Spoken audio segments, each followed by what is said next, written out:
and 97.5thefanatic.com. All right, what up, everybody? Good morning. Welcome to Middays with Marks on 97.5 The Fanatic. Good morning to everybody listening on the radio, the frequency.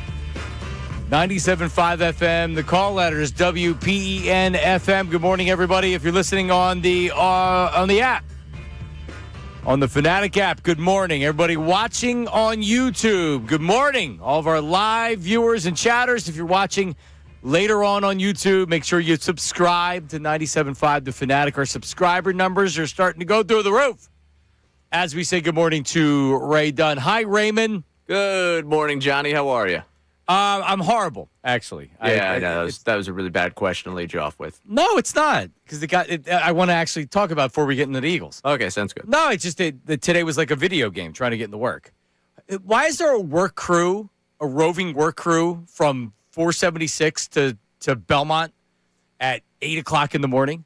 Nobody works anymore, Johnny. Nobody goes into the office. Oh, they do. We can put the work crew out there whenever we want. They do on Wednesdays. Fridays and Mondays, not so much traffic. Fridays, not so much traffic. Wednesdays, lots of traffic. You know what they're doing? They're prepping for the mega blizzard. They can't get this work done next Monday because nobody's going to be able to get anywhere next Monday, so they got to get it done now.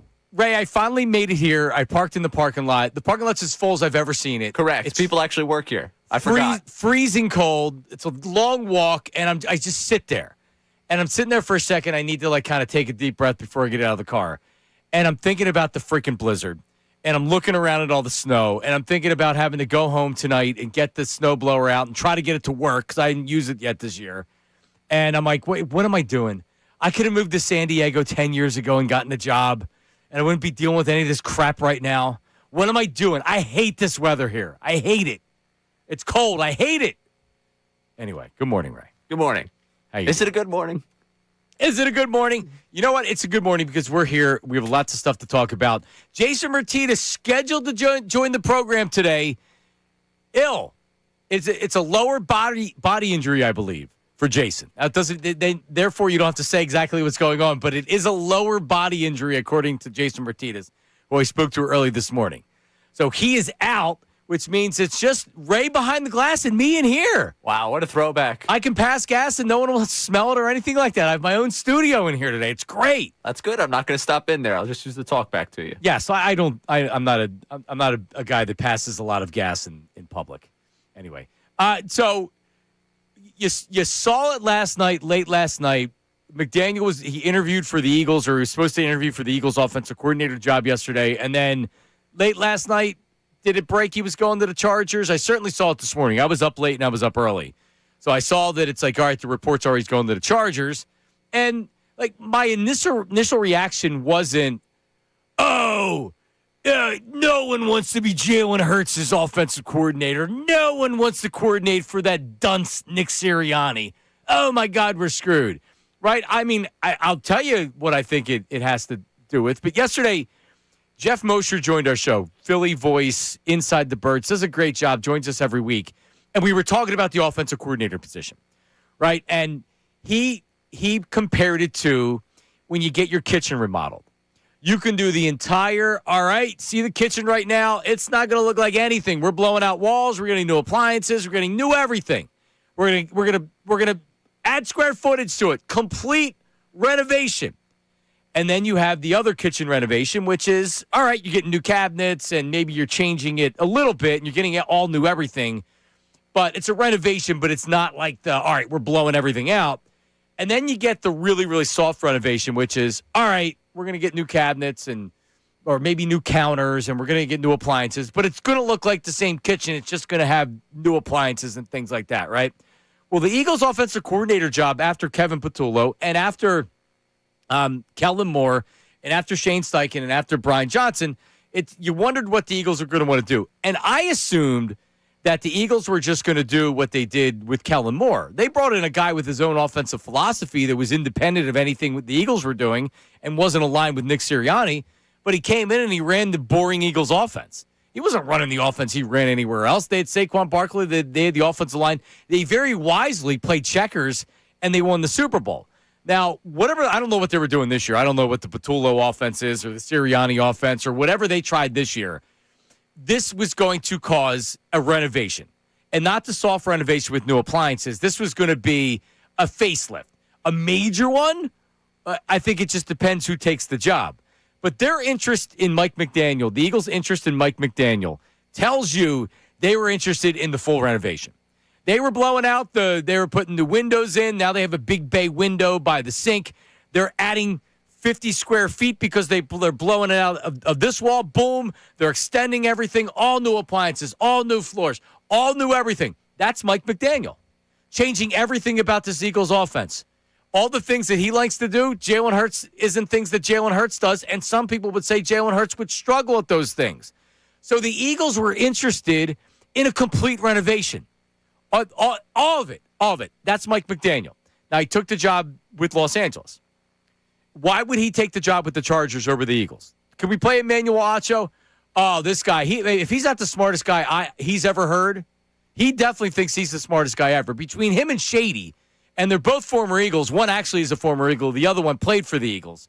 Here's Emmanuel Acho talking about Mike McDaniel, the new offensive coordinator of the Los Angeles Chargers. Mike McDaniel taking the Chargers OC job, huge indictment on Jalen Hurts. Because if you're an offensive coordinator and you want to get a head coaching job instantaneously, the Eagles are the surest path. Kellen Moore, head coaching job. Shane Steichen, head coaching job. Eagles are a feeder system to a head coaching job. So why the hell would you not want to go coach the best offensive roster in football? The only reason that I could suggest is if you have questions or concerns about how you will be limited based upon the quarterback. Oh, there you go. So that's the only reason he could possibly think about, that's the only reason. He looked at the options and he said, Jalen Hurts or Justin Herbert. Oh, Jalen Hurts, no way. And it's an indictment of Jalen Hurts. How about this? I don't think it's crazy to say, you know what? Jalen Hurts, Justin Herbert, and there's a lot of other factors here. I'm going to go with Justin Herbert. And it's not just because of the quarterback. So look at it from all sides of things here, right? Like the Eagles, it's true. Two of the coaches, the offensive coordinators that he mentioned became head coaches. Two also got fired after 1 year.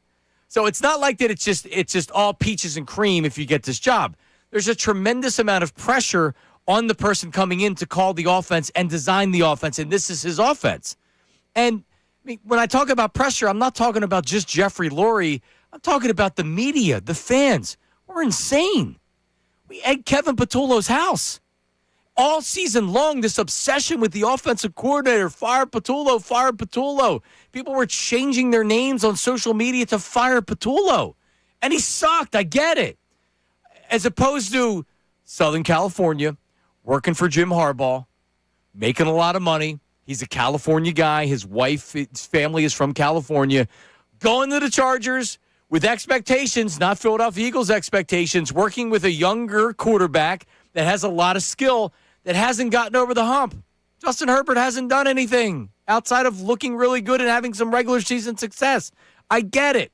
But the point I'm making is that this isn't necessarily an indictment of Jalen Hurts. This isn't necessarily, Mike McDaniel said, the only two factors I'm considering are Justin Herbert or Jalen Hurts. I don't think that's the way you look at it at all. There's a lot of other things that go into this. The lifestyle of being in Southern California. I was just complaining about the weather here, right? The maniac fans that we have here compared to Chargers fans that don't even have any. They don't even have a fan base. So there's a lot more that goes into it than just saying, okay, I'm going to sit down and decide because of this quarterback or that quarterback. Maybe he looks at Jim Harbaugh and said, I'd rather work for Jim Harbaugh than this knucklehead Nick Sirianni. Maybe the head coach plays a lot into this. I don't know. If we look at Nick Sirianni with a side eye, you don't think other coaches around the NFL do? With all that being said, I will a little bit agree, or maybe a little more than a little bit agree, that Jalen Hurts, the quarterback, may have played into his decision of, okay, what am I going to do? Justin Herbert or Jalen Hurts. And I know a lot of people are going to say, oh, but Justin Herbert hasn't done this, and Shane Steichen got fired, and Justin Herbert got this offensive coordinator fired, and he got that offensive coordinator fired, and Jalen Hurts won a Super Bowl. He's a Super Bowl MVP. What the hell are you talking about? Yeah, well, I watched him play quarterback during the regular season the last 2 years. and he wasn't good enough. So is it a factor? Of course it's a factor.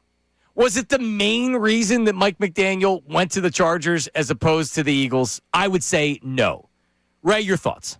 That was an elite bait and switch by you there for me. I was like, wow, he's really just protecting Hurts right here. I'm surprised over the last couple weeks. This isn't the way I thought Johnny Marks was going. And then we got back to it.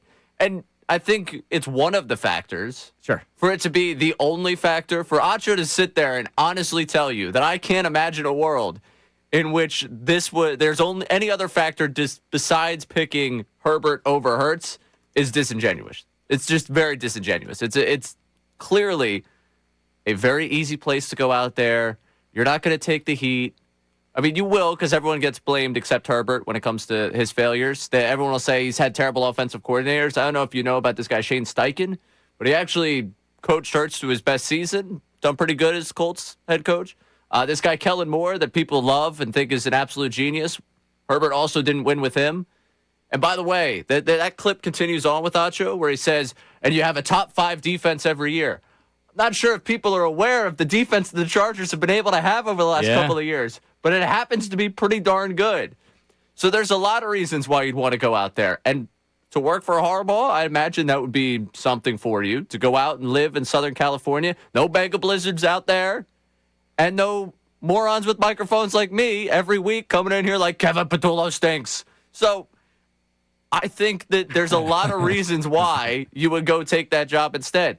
To me, this also comes into McDaniel coming in. You mentioned it. Mosher said to us, it's the kitchen. It's a full kitchen remodel. We're putting an island in there. We're going granite countertops. The appliances are going to be modernized. It's going to look fantastic. It's going to cost you an arm and a leg. For the Eagles, it was going to be a lot of the philosophies not just the head coach has, but everyone keeps saying, well, the concepts in the running game. Who's the run game coordinator here? That's Stoutland. Jeff Stoutland, yep. They've done that one way for a long time. If McDaniel's going to come in and shake everything up with that, it's going to take more than just the infrastructure of like the Sirianni offense and also the Sirianni philosophy. Does McDaniel look at the second halves and say, I can't imagine powering down an offense just because we have a lead? It's a great point with Stoutland because Cliff Kingsbury interviewed and wanted a new offensive coordinator or new offensive line coach because he runs the ball differently. Who the hell knows what McDaniel wants, right? I mean, honestly, probably the most disappointing thing of this whole thing is that we can't have him here so we can not know if it's McDaniels or McDaniel. And we can't take phone calls calling him McDaniels, and then I would forget whether it was McDaniels or McDaniel because so many people say it the wrong way. Correct. That's a shame. It's a shame. I will miss out on that. It was a real opportunity to have some fun with butchering his last name, even though it's only one letter. So would we want to have Kingsbury here so we go Kingsbury's? Yeah, I don't know if he'd Alshon Jeffries, Cliff Kingsbury's. But I mean, but make no mistake about it. According to everything that I've read, I know Marcus Hayes had this, and I've seen it some other places. The Eagles wanted McDaniel. He was the top option. He was the top pick. They wanted a full renovation. Mm-hmm. Now they may have to settle for the Brian Daboll renovation. Oh, maybe not. We've got news over the last 10 minutes here from your favorite NFL insider. Diana Rossini. Yes. That says what? That says the Eagles are conducting their offensive coordinator search now with the idea that Brian Daboll wants the Bills head coaching job. And if he doesn't get the Bills head coaching job, he's going to be Titans offensive coordinator. As I said, it made more sense for Daboll to follow a defensive coordinator head coach. Mm-hmm. So they give him the offense, even though it's being portrayed as, hey, Nick's got nothing to do with the offense, homie. This is you. It's not as comfortable as having a defensive coordinator that really has nothing to do with the offense. Correct. And awesome. So, one, this is just very entertaining for New York fans who are going to watch Saleh and Daboll potentially work together. And if the Titans are good, I can't wait to see that entire market fall apart. That's a good coaching staff, Saleh and Daboll. Right. Two saviors in New York are going to end up saving. So I think Saleh, as he did as good of a job as anybody could with that current Jets ownership and management and things like that. I thought Saleh did a good job. They're 7-10, which in Jets wins is like 14. Well, Daboll would have been great. It makes sense that he wouldn't be, but Daboll would be not the full McDaniel renovation, but it'd be a renovation. Yeah. Now what? If that's the case, and I believe it. Oh, I believe it. It makes. I mean, I'm not even saying she's making it up. Normally, I think she just makes obvious things up. and it is pretty obvious, but it's also not that obvious. Does it bother you that, going back to the McDaniel thing, they didn't even get an interview with him? Well, I thought they were supposed to interview with him yesterday, or did he cancel that? I guess because what You I didn't saw hear anything reported about that, it. Yeah, is they didn't get an interview. All right, so what is the? I'll give you the biggest reasons why I think McDaniel said no. The structure of the team with Nick Sirianni, the lifestyle / culture of weather of Philadelphia, and the quarterback third. Because he's been a head coach, so it's not like he needs the Eagles to become a head coach again. He can go to the Chargers, have a good year, and become a head coach. So it's not like he's this under the radar offensive coordinator that now joins a great organization and he gets elevated to being a head coach. Everybody knows who McDaniel is. He was in demand to be an offensive coordinator. He probably could have gotten a job, or if he would have, for a bad team that wouldn't have been a good job for him, it would have been a bad spot. He can be choosy. He's got to kind of rebuild himself if he's going to be a head coach again. It's like here, it's too much, man. This is a tough job. Now it's a tough job because now you don't know about the offensive line. Now you don't know if you can count on all that stuff. Honestly, what can you really say about the quarterback?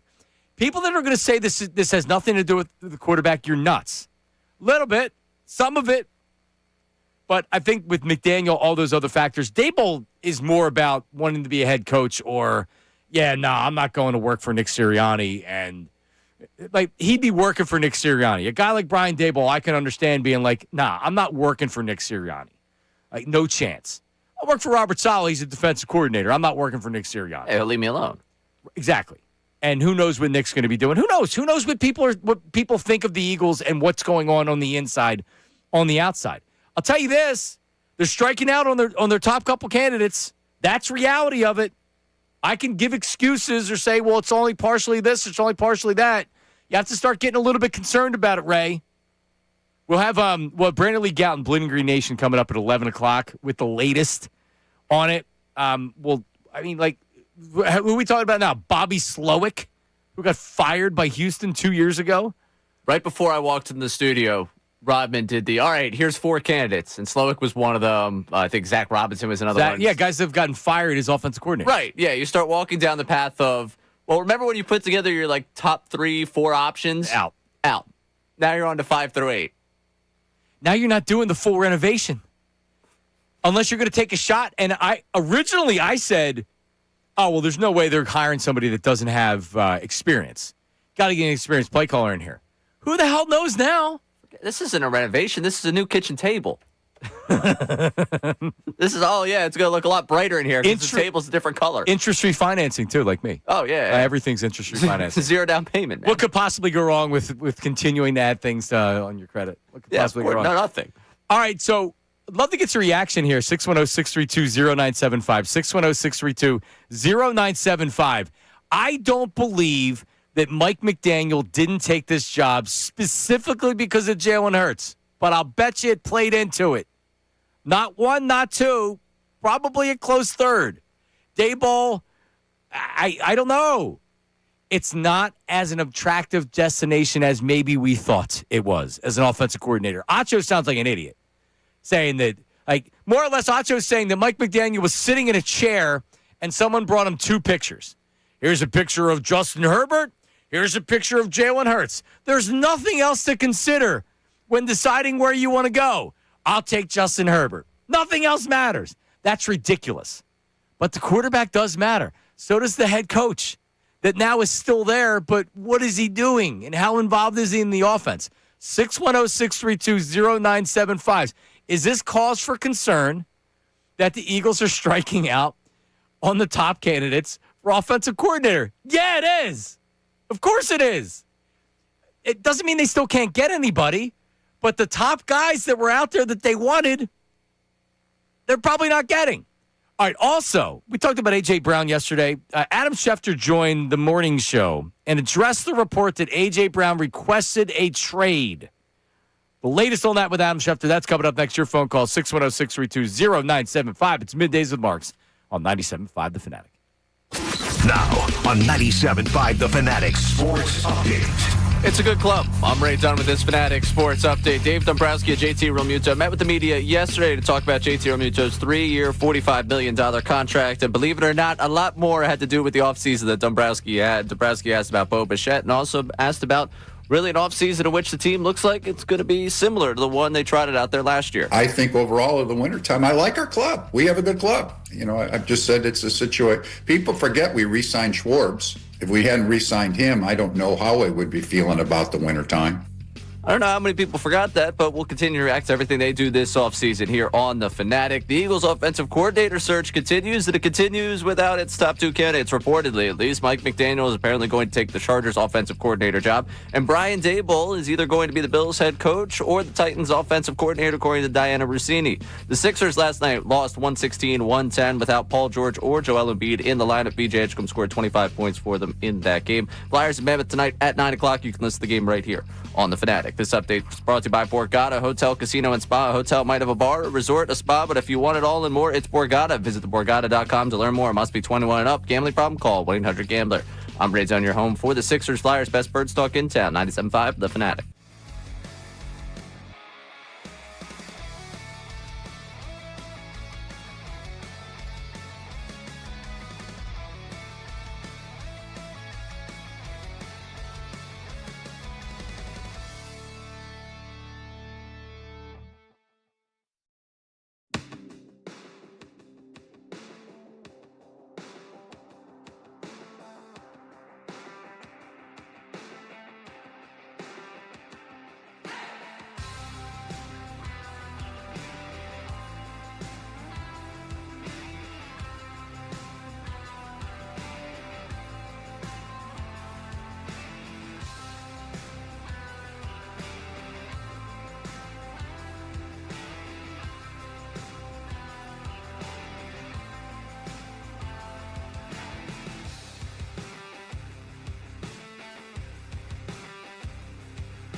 solo today.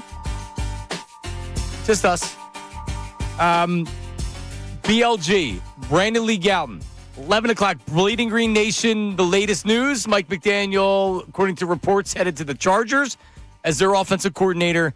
And the Eagles are now conducting their search, according to Diana Rossini, that Brian Daboll is either going to get the Bills job or he's going to go to the Titans as Robert Saleh's offensive coordinator. In other words, Eagles, and it's nice that the agent gave him a heads up that, hey, like, yeah. Like, we already have this offer. If we're not getting the Bills job, this is what we're doing. So the Eagles aren't going to waste their time. But where do they turn their attention to now, Ray Dunn? And so divvy it up. How much of it is lifestyle, culture, we're nuts here? How much of it is Nick Sirianni, head coach, organizational thing? How much of it is the quarterback? I'd say 50% is the organizational setup here. I think he looks at this and says, okay, I've got an offensive head coach over me that's not really an offensive head coach, that has his own philosophies that I'll have to battle. I look at what Kellen Moore's offense looked like when Kellen Moore was there and look at what it's looked like everywhere else. And part of that can come back to the quarterback, but organizationally, there's a philosophy that I think Sirianni deserves blame for a lot of the second halves we saw with the way they went. They turtled out what he wanted to do. It's looked pretty consistent under him. And on top of that, within this organization, they got a way they want to run the football. And oh, by the way, this really talented offense, there's a chance that its best wide receiver doesn't want to be here. So do I want to go into that chaos, or do I want to move to Southern California and just be praised for being the guy that made Herbert better? Right. Because that's pretty much your niche and the prevailing narrative about you when you're with the Eagles is going to be the drama. When it's Southern California and it's Herbert, it's like when Herbert has a good game, Good Morning Football be like, look at the way Herbert looks. Look at what when they lose, there's no criticism. Correct. When they lose, it's going to be, look at the NFC East and all the chaos going on there. I mean, it's just like from a branding perspective, if you want to be a guy that gets a future head coaching job, there might be nothing better than just going out there. Isn't this an easy decision for McDaniel? I mean, seriously, this is an easy decision. Do you know who wants this job? A guy that needs the shot.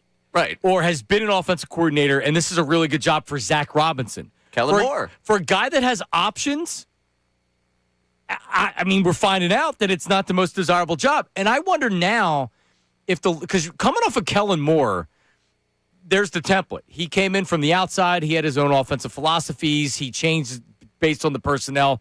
They won a Super Bowl. He gets a head coaching job. But after Patullo, and now what's being signaled to the rest of the NFL is that, your offense, Nick Sirianni, he's not even involved in the offense anymore. Don't worry about him. What you're describing, Ray, and I agree with you, is a certain level of dysfunction. And it's hard to maybe agree with that because they've been so successful with winning, with the Super Bowl, with the other appearance, with the Super Bowl before that. But it doesn't mean right now there isn't some dysfunction in this organization. Do I want to stake my career to that? I mean, if you're Mike McDaniel right now, 3 years ago, you were boy genius. You're like, this guy's got the future. Look at what he's done for this team. They look great. Things have tapered off. You've had your own blame in that game. Now you can go to Philadelphia where you watched an offensive coordinator get blamed for that very dysfunction and have to fit yourself in there and see if you can rework everything, or I'll go out to California and figure it out. And you can wear your short sleeve shirt, and you can wear your pants, your capri pants, and all that stuff, and you blend right in. If we feel like things are getting a little warm for Sirianni here and things are a little unsteady, imagine how someone coming in here feels about that situation. And it's also now it becomes a controversy. If the offense looks good, we hate Sirianni. Now he should be the head coach. It's just there's a lot going on here, Ray. Right. And you go out you fly under the radar out in Los Angeles. Correct. For me, crazy. Could you imagine how awesome it'd be to play his pressers every week? All right, so going by that, it's not like it's one of these things where it's like that's just the circumstances of the situation. It's not really the Eagles' fault. It's not really Jalen Hurts' fault. There's a lot of other things that are involved in it. Daboll, because him going, I understand wanting to go down Robert Saleh. You have your own. There's no offensive head coach there that you're going to butt heads with. You don't feel like you're working for Nick Sirianni, who maybe you don't respect as much as you respect Saleh. Not that it means he doesn't like them. And the bar's so low down there. If they go from 3 wins to 8 wins and Cam Ward looks great, Brian Daboll's going to get a head coaching job. He could come here and the offense struggles and he gets fired after a year. Again, it's a risk for these guys that have been head coaches. The exact candidate you want is the exact candidate that probably doesn't want to take this job. Yeah, that's who you want, for sure. You want a stabilizing force that comes in and you know what you got with them, but those guys aren't coming here right now. Give me some text messages from the text line. Let's go to Drayton in Charlotte, North Carolina. Drayton, good morning. What's up? Morning, fellas. How we doing? What's up? Good morning. So I've got a prediction here with how terrible this process is going. We're going to get some bum, and come week 4 or 5, Nick Sirianni's canned. We're going to trade out Jalen, and we're going to blow it up and do a reboot like what we did with Sirianni in 21 or 20, whatever year that was. I had somebody before whatever Carson Wentz's last year. I had somebody, and I didn't even give him credit for it. That's just dumb luck because no one could have actually predicted it. Said that Carson Wentz was going to be benched by the end of the season, and the team was going to get totally blown up, and Doug Peterson was going to get fired. And that was coming off a year where they went back to the playoffs. So it's not like that they weren't in the playoffs that previous year. And you know what happened? All those things happen, right? So I'm not going to tell you you're crazy. I don't think they're going to end up with a bum at offensive coordinator. I do trust the Eagles. One thing I do trust the Eagles with, and I appreciate it, the Eagles are still a good organization. They've always done a good job of hiring from the outside. The Brian Johnson stuff, that was internal. That was a mistake. The Kevin Petula stuff, that was internal. And I believe that was Nick Sirianni. That was, hey, Nick, you want a Super Bowl? You can keep your guy. Because there's no way that Howie Roseman and Jeffrey Lurie thought that was a great idea. They signed off on it, obviously, but there's no way they thought that was a great idea. They're going to have to go away from their top choices. I still trust them to make a hire. There's really no reason not to trust that they're going to make a good hire. Agreed? Sean Desai was bad. They also got caught with their pants down because they thought they had Fangio and Jonathan Gannon screwed them. Right. I think, did they go into this process thinking they were going to land a big fish? I don't know. Because probably, you think you're the Eagles, right? Right. You're the big bad Eagles. Correct. We are the gold standard. Why wouldn't you want to come here? We're an offensive coordinator factory. If you just ignore the 2 that have been fired over the last 4 years, the other 2 got head coaching jobs. Well, Acho ignores that. Well, yeah. In his comments. Right. It's 50% shot here. We're doing the even number thing. All right, so Schefter this morning, I want to pivot a little bit to A.J. Brown. Schefter this morning, he was asked about A.J. Brown and the trade stuff. Here it is. There was just been that chatter. I don't think it's a big deal. Like, it came up. Did I hear any chat? Yeah, I heard he wanted out. You've heard that throughout the year. What more needs to be said about it? Like, I think it came up. It was a constant source of conversation. What more needs to be said about it? What does that mean? So there's a longer back and forth that we're going to play coming up. John really kind of was challenging, was going back and forth, trying to get more out of it. It was really when Schefter's been a part of the station for a while. He does a weekly hit with the Morning Guy. They do a great job with him. Like, it's a good segment. It's great for the station. I can't stand him for this right here. Just talk about the football stuff, dude. If you have information, then talk about it, or don't, and just talk about it without acting like you have information. Yeah, you're right. It's not really that big of a deal. A.J. Brown requesting a trade during the season isn't a big deal, huh? How we get it done? Come on. What are you talking about? Slide. This is a huge story in the NFL. The Bills, who are desperate, could overpay for him. The Patriots. Let's not act like this isn't a big story. And Schefter's just acting like, yeah, it is well known. Sure, it doesn't mean it's not a big story. So either give us information or don't. Then just talk about it. But it was we're going to play it coming up next. I want to hear it again. I heard it live, and I was cringing in the car. Like, oh, my God. Like, this is why I don't like this guy. And John did a great job with trying to get more out of him. We'll play that for you coming up next because a lot of predictions are being made. A lot of it's connecting the dots. I don't really know if there's any new information out there that, like, an agent is telling some insider, yeah, AJ wants to be traded. I think it's fairly common knowledge that A.J. Brown's not happy here, and he wants to be traded. That's coming up next. 610-632-0975. Brandon Lee Gouton, Bleeding Green Nation at 11 o'clock. Where will the Eagles pivot next for the offensive coordinator? That's coming up. Middays with Marks, 97.5 The Fanatic.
Middays with Marks. What is up, everybody? At 12:30 today, we get a big guest.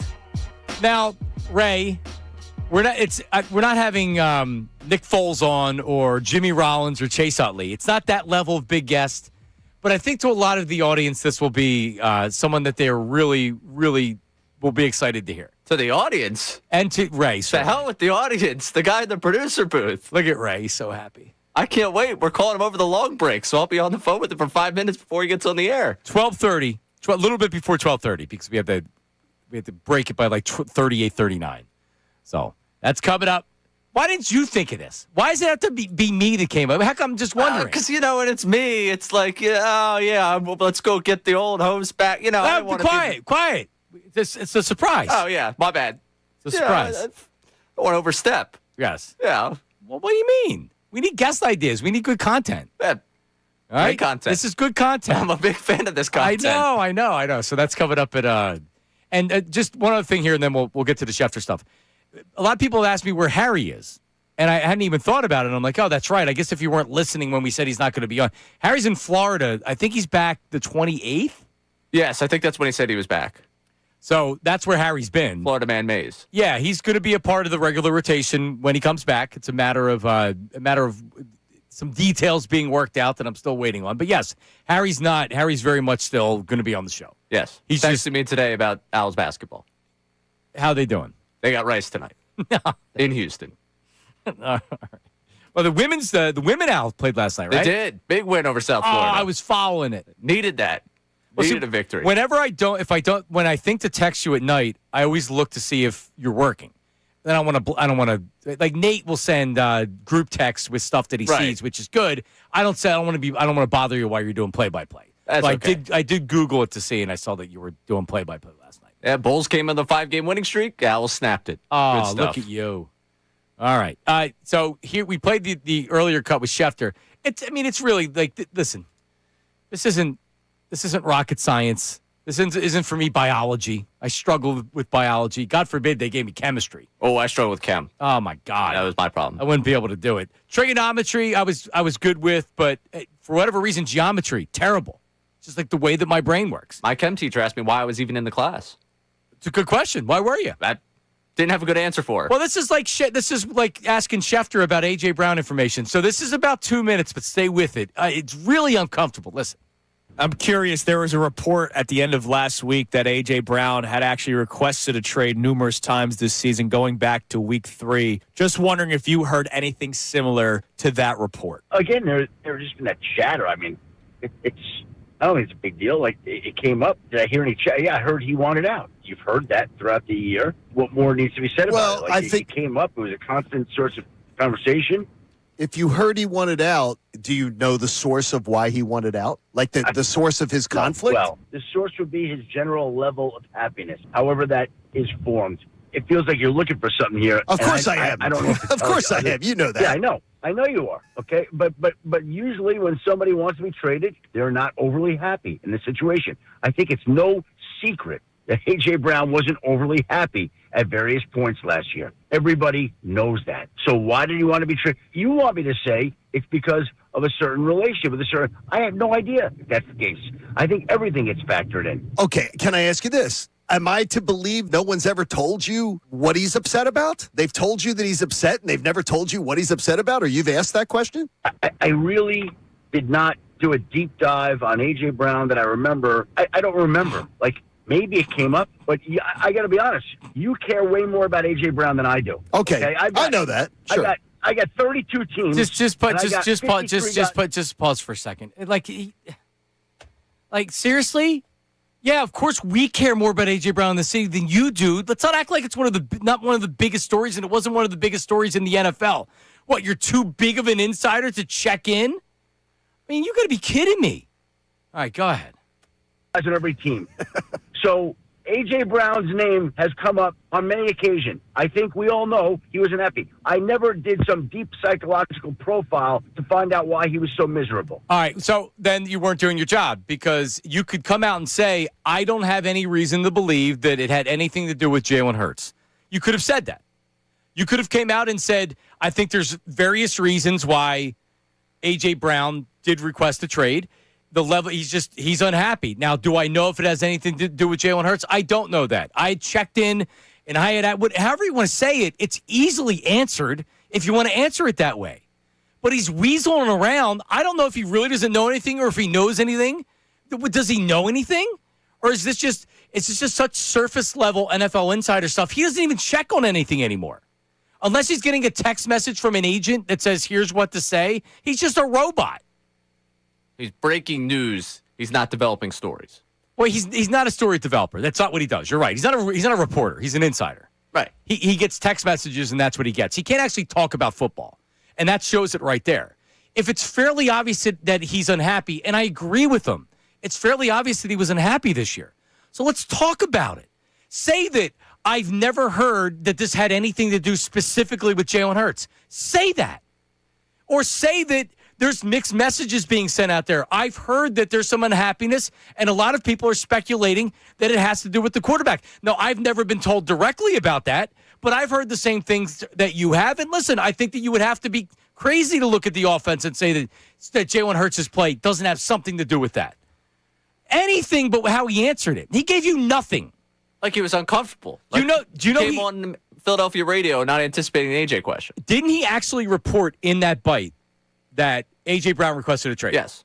Did we put that out there on social media that Adam Schefter is reporting that AJ Brown requested a trade?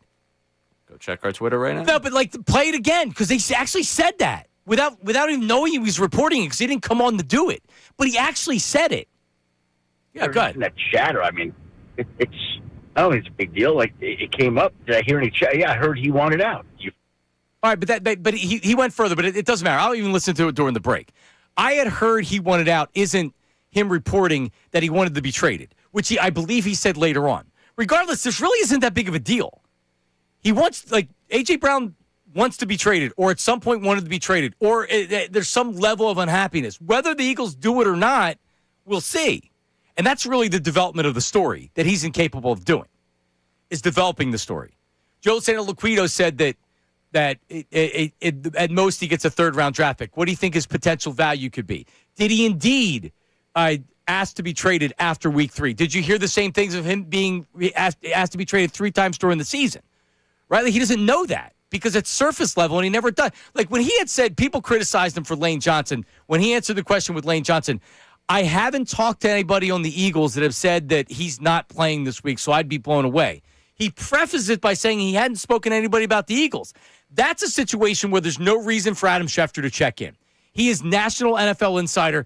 That's not his job to check in if Lane Johnson's going to play. That's other reporters' jobs. That's Jeremy Fowler. That's Dan Graziano. That's Tim McManus. That's those guys. The A.J. Brown trade stuff is an Adam Schefter type story. That's the biggest surface level NFL story during the season. And he don't want to talk about it? What a scrub. What a scrub way to answer that. Part of the problem is that great, and you know what, John? Great job trying to get that out of him. He was weaseling his way through that. John loves that back and forth with Adam. It was great every week. It's good stuff. It is. Every time Schefter tries to dance away from the storyline of Philadelphia, John's like, wait. And he gave me exactly what I was thinking listening to it. You're telling me no one has ever once given you the source of A.J. Brown's unhappiness?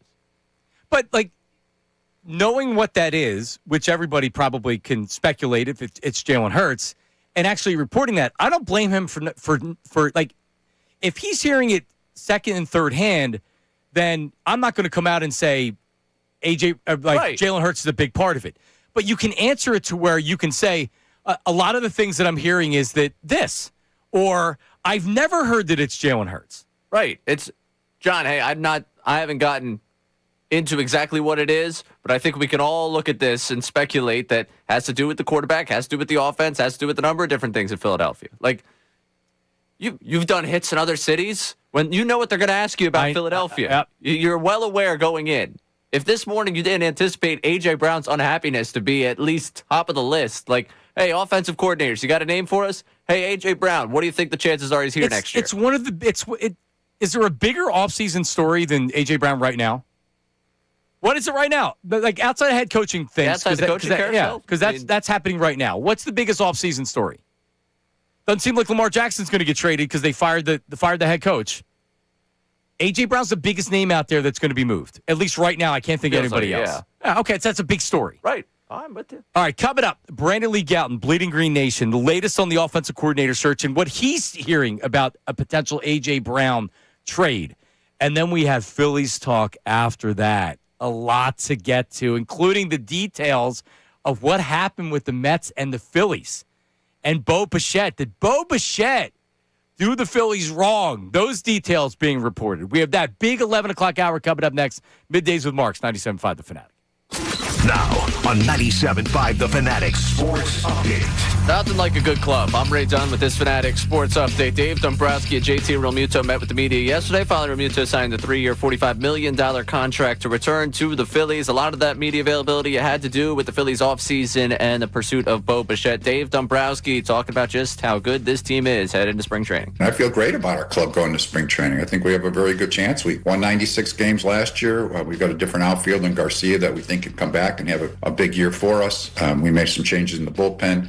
Speaking of changes, elsewhere in town, the Eagles' offensive coordinator search continues. It continues without potentially its top two candidates. Mike McDaniel reportedly taking the offensive coordinator job for the Chargers. Brian Daboll either going to be the Bills' head coach or the Tennessee Titans' offensive coordinator, according to Diana Rossini. 76ers lost last night, 116-110 to the Suns. No Paul George, no Joel Embiid. BJ Hitchcock scored 25 in the loss. Flyers have the Mammoth tonight at 9 o'clock. This update is brought to you by IHOP. IHOP's value menu is here. Enjoy breakfast favorites like pancakes, eggs, and bacon, French toast with sausage, or a cheesy omelet with pancakes, all for just $6. Go to your happy plates with the $6 IHOP value menu. I'm Ray Dunn, your home for the Sixers, Flyers, best bird stock in town. 97.5 The Fanatic and 97.5thefanatic.com.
Brandon Lee Gowton, Bleeding Green Nation, along in a second, followed by Phillies talk, as it is now being reported what happened with Bo Bichette, and it's very interesting.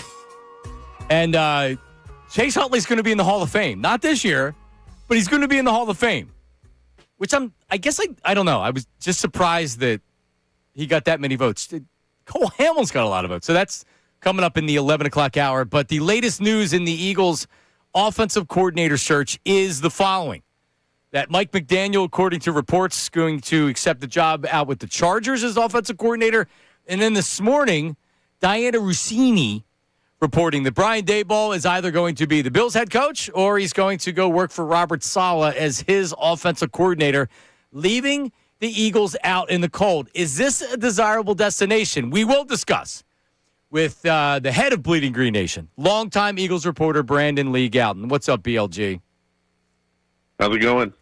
Well, man, it's been a rough kind of week and a half here, Brandon, with the Phillies and everything else.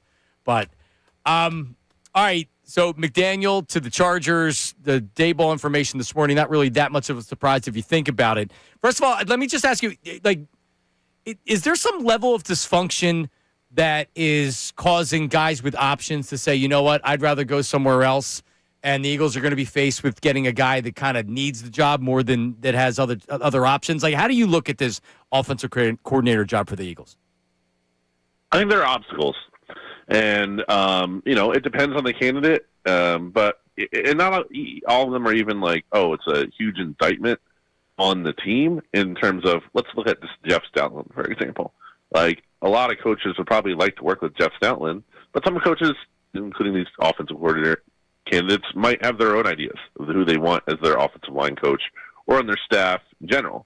And that's kind of just not how it is here in terms of the Eagles' new offensive coordinator, I'm guessing, is probably going to have Jeff Stoutland as their offensive line coach.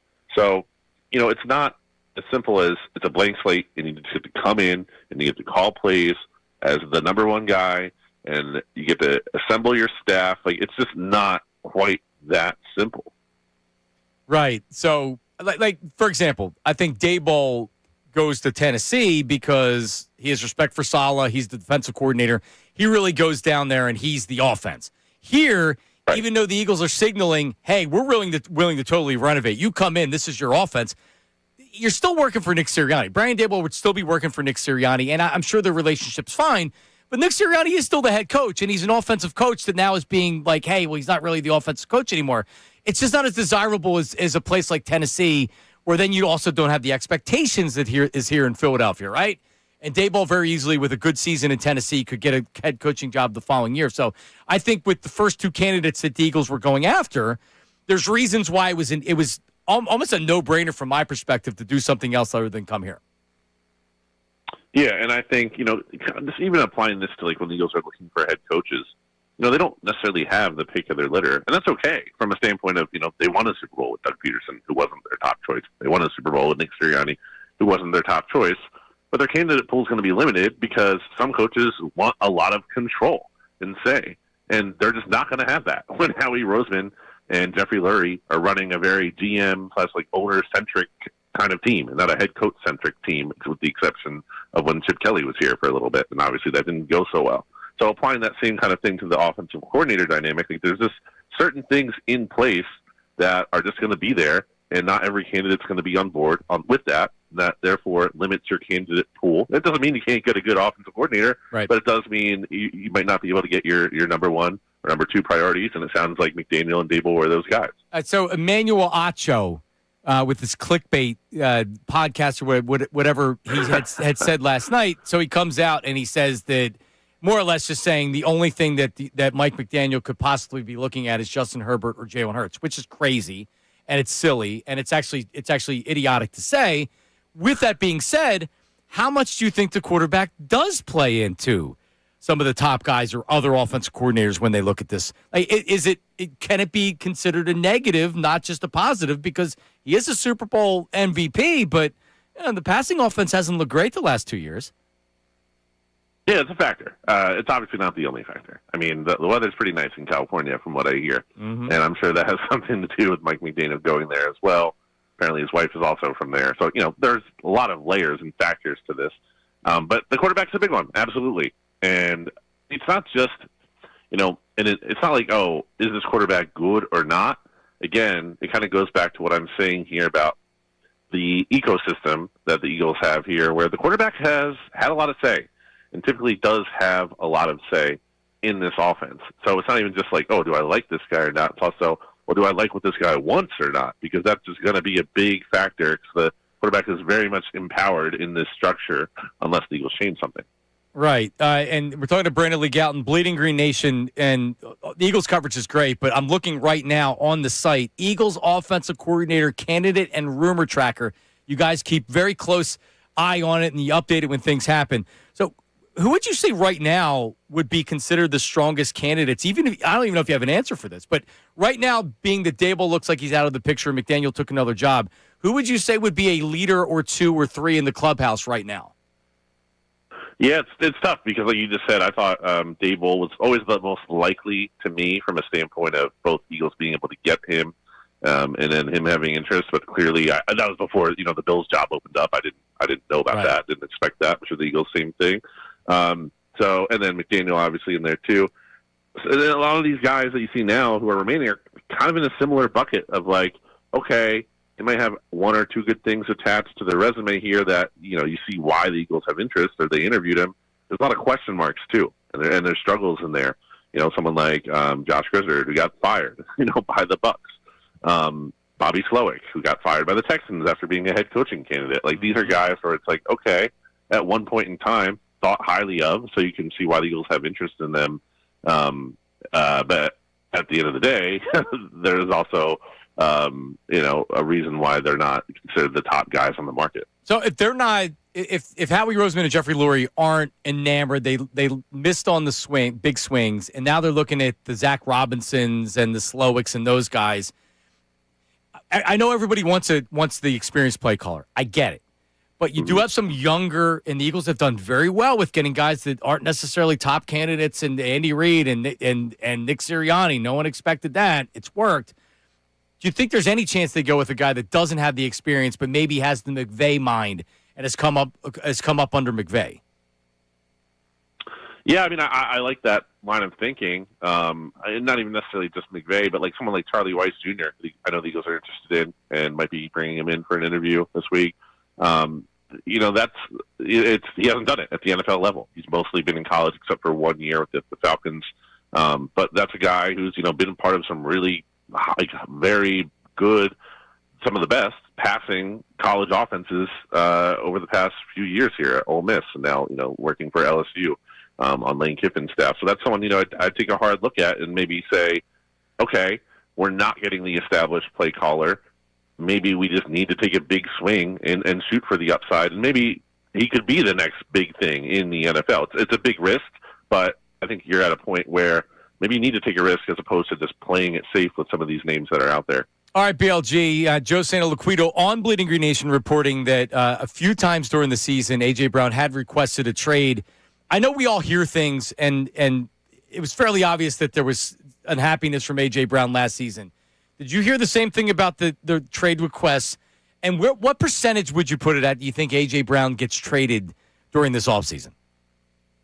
Yeah, I'll just say I think there's a 0% chance he's back. From a standpoint of, like, we just said it. Like he's been asking for a trade. He clearly does not look emotionally invested in being here anymore.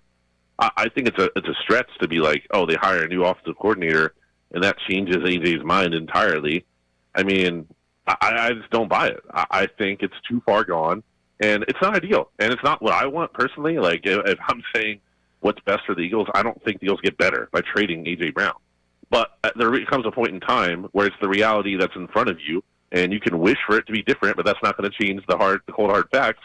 And I just think it's kind of too far gone with A.J. at this point. Yeah, I agree. And even if because you do have to replace him, you just can't get rid of him and then not have a replacement. You can't have Dotson and Devontae Smith, but Howie's considered one of the best GMs, a Hall of Fame GM. So you have to say to him, hey, like, you got to replace him. They know that.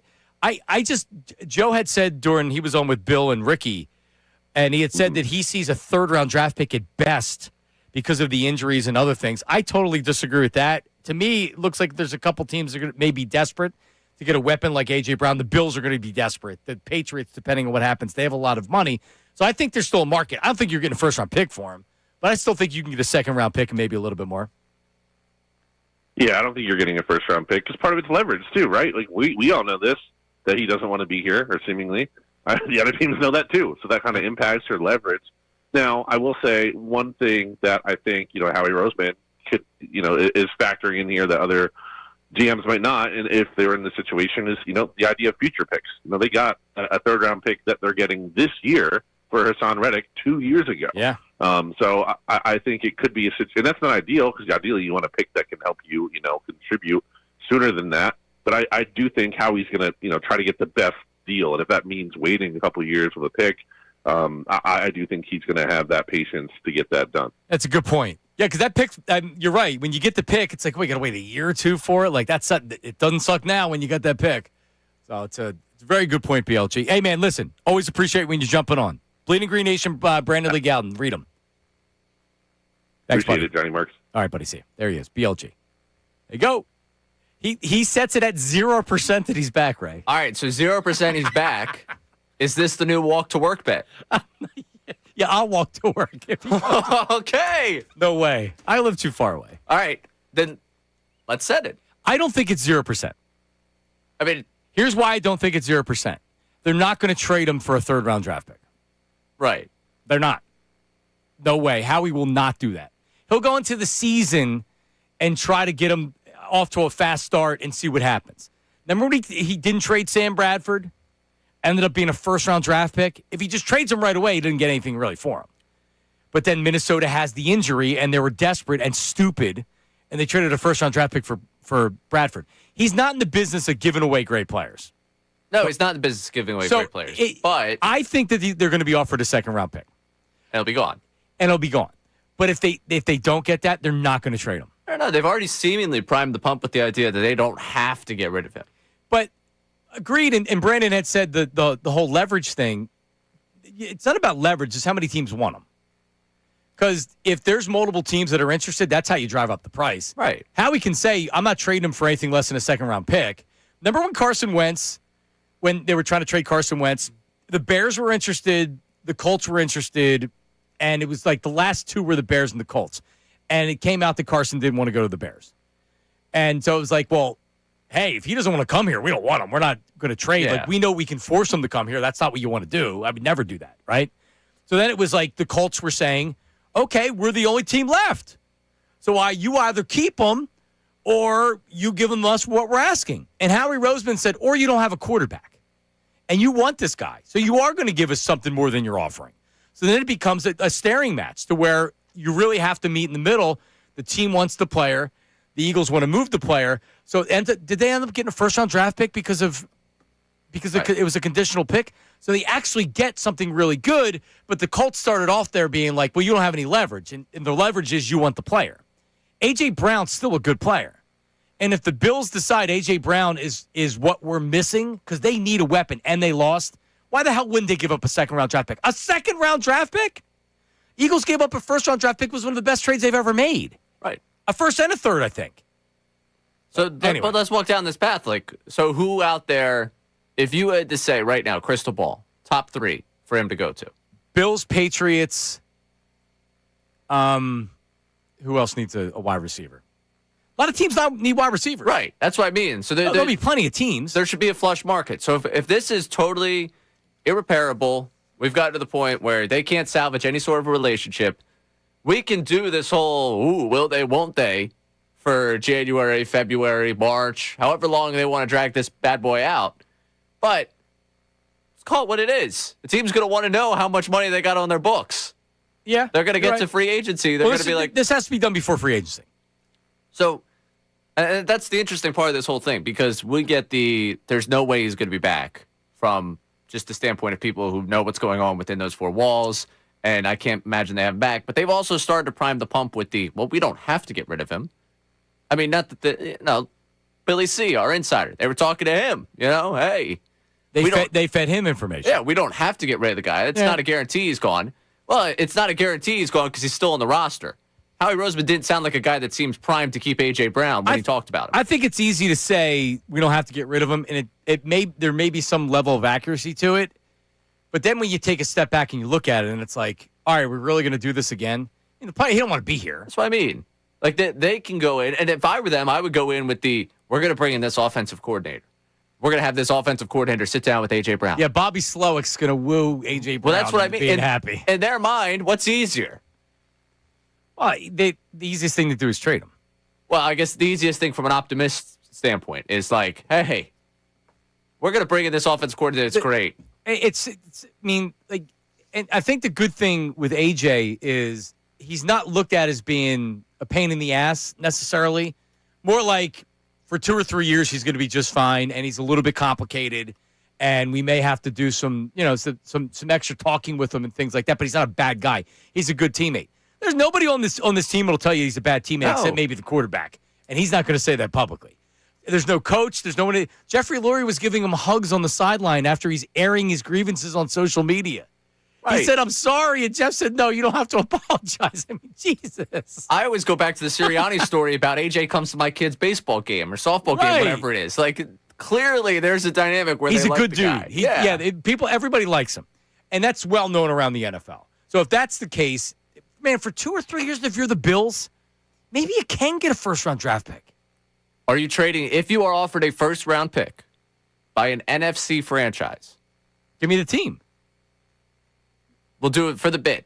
The Packers. No, absolutely. I don't think they have one with the Parsons deal, but if the only deal that was out there was a second from an AFC team or a first from the Packers, I'm taking the AFC team. Okay, sure. Let's keep going down the path here because I want to see what quarterbacks we believe in this. The Niners. No, because they're contemporaries to you. They're right there at the top of the NFC with you. You guys are in the same pool. No, I'm not trading A.J. Brown so he can beat me. So you're not trading him in the NFC. Well, I mean, I'm not. I'll trade him Arizona. Not that Arizona wants him, but I'll trade him one of those teams. Like the Panthers want him. Yeah, absolutely. Here you go, Carolina. Whoa, that's a division winner right there. That is one of your contemporaries. But Carolina's going to be like, hang on, we have Bryce Young. You want to bring us A.J. Brown? You former Alabama quarterback paired up with A.J. Brown. First couple of years are going to be fun for you.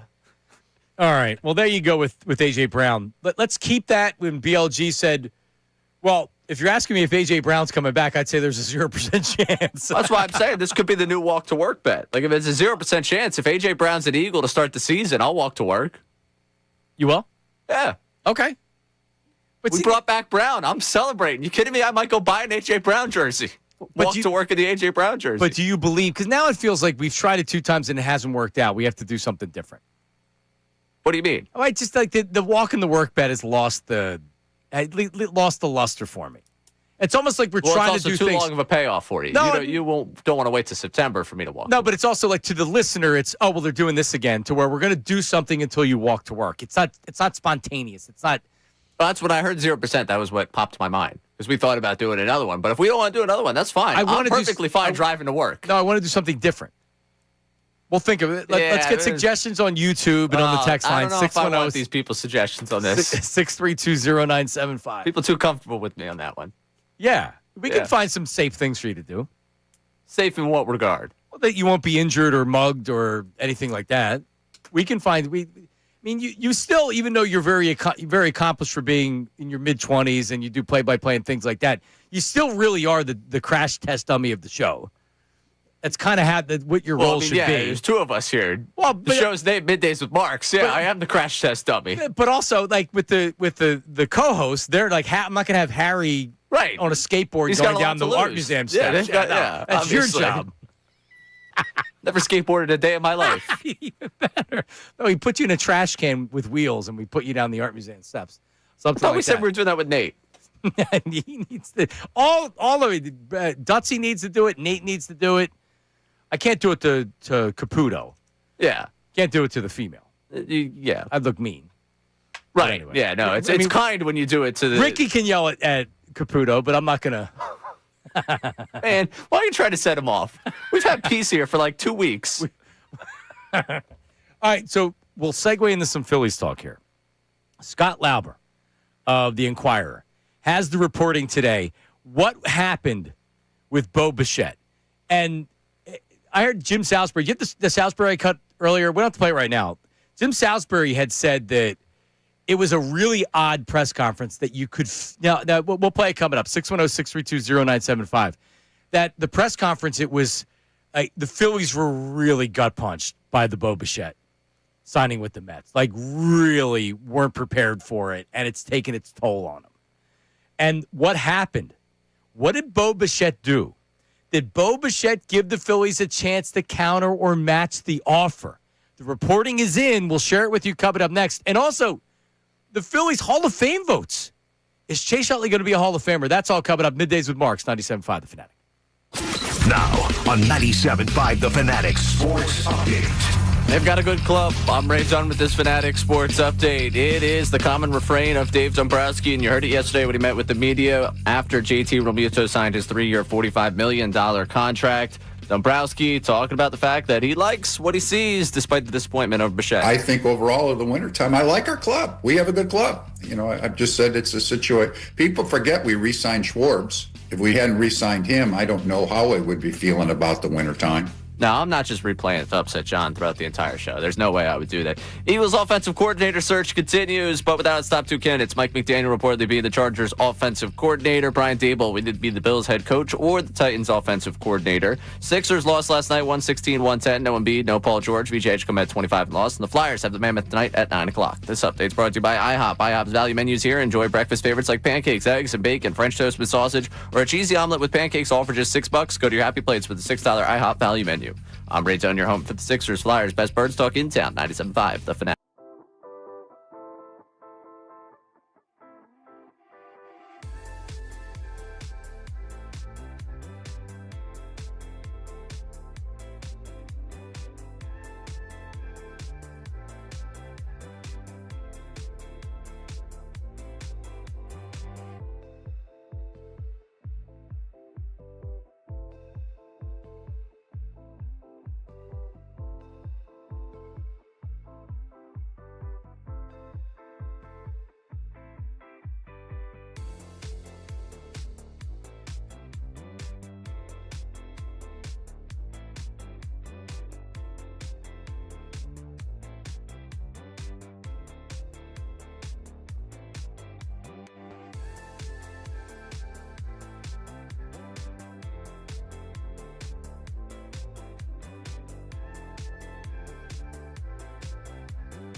to the heart of our listeners and Ray Dunn and me. He's a swell guy. He is. 12:30. We will have that for you. So the Phillies were very close to getting Bo Bichette and ended up with JT Realmuto. That is the analysis in the headline from Scott Lauber of the Inquirer. And I'm just going to read because I pay for the Inquirer, so I could read the entire thing, but I would have to sift through it on the air. I'm not going to read the whole thing. So I'm actually on their Instagram account. I'm going to read. So this is like the best synopsis of the story. Last Thursday, within the hallways of One Citizens Bank Parkway, the Phillies believed they were close to signing Bo Bichette. How close? We were very close to having a deal done, Dave Dombrowski said Tuesday. We thought it was going to happen. Right? Didn't we all think it was going to happen? Yes. Bichette, through his agent, informed the Phillies that he would sign if they met his 7-year, $200 million asking price. 2 major league sources confirmed, and the team agreed. All that was left, according to a source with knowledge of the situation, was crossing the T's and dotting the I's. They agreed. Which, by my count, Bichette, 1 I, 2 T's. It wouldn't have been long. No, very close. Very close. Now, Dombrowski talked about it yesterday, and he had said that, like, they didn't sign whatever, like, promissory note, whatever it is that you sign with intent. So it's like a letter of intent. Hey, we intend to sign this contract. Here's my signature. They didn't do that. So Bichette didn't go back on he didn't go back and, like, the deal was like they agreed to the deal. They didn't agree to the deal. No one's getting sued. Nobody's getting sued. Phillies are pissed. But so it goes on. It says that process was underway, and they're talking about the T's and the I's. Friday. That process was underway Friday when Bichette changed course, agreeing shortly before noon to a shorter-term, 3-year, $42 million per year contract with 2 opt-outs. Most Phillies officials found out, like the public did, through reports in the media. It didn't say all officials. It said most Phillies officials. I don't know if that means Dave. It was a gut punch, Dombrowski said. I mean, you feel it. Bichette didn't give the Phillies a chance to outbid New York. Even so, they wouldn't have sprung for the 4th highest annual salary in the sport or include the opt-out provisions. And that's how the Phillies and JT Realmuto found their way back to each other, which is I totally agree. The Phillies weren't matching it. But it is interesting that the agent didn't even go back to him and say, like with Kyle Schwarber, agent went back and said, we're getting this offer and gave him the offer. Phillies matched it. A little bit different, Bregman went back to the Red Sox and said, we're not telling you what the offer was. We're telling you that it's not, you don't have the best offer. And we're giving you an opportunity to improve your offer. And they said, we think you're bluffing, and they lost the player. The agent didn't even go back and do anything. The Phillies didn't get an opportunity to say, all right, we'll go 8 years or we'll go 9 years. I don't know if the Mets went take it or leave it. They might have went take it or leave it. But it is kind of, I don't know, man. Like, the agent doesn't even go back with the courtesy of saying, I would have to actually know this, and we're going to have Todd Zlecki on tomorrow, so I'm going to ask him. But did the agent not even go back and say, hey, just courtesy, we're going to take the offer? If the Mets say take it or leave it, I understand if you take it. But normally you go back, and I guess Bichette wasn't trying to get another year or another 2 years out of him. When he got the $43 million or $42 million offer and the opt-outs, he said, this is a no-brainer. I got to take it. Phillies were never going to match that offer. For all the people out there talking, and there's a lot of people out there from Morosi who's saying, like, yeah, the Phillies, Framber Valdez. The Phillies don't have another $30 million a year to spend. If they would have pivoted off of not getting Bichette and said, we're not going to sign JT, now they could have went after Bellinger. They could have potentially re-signed Ranger. They could have went after Framber Valdez.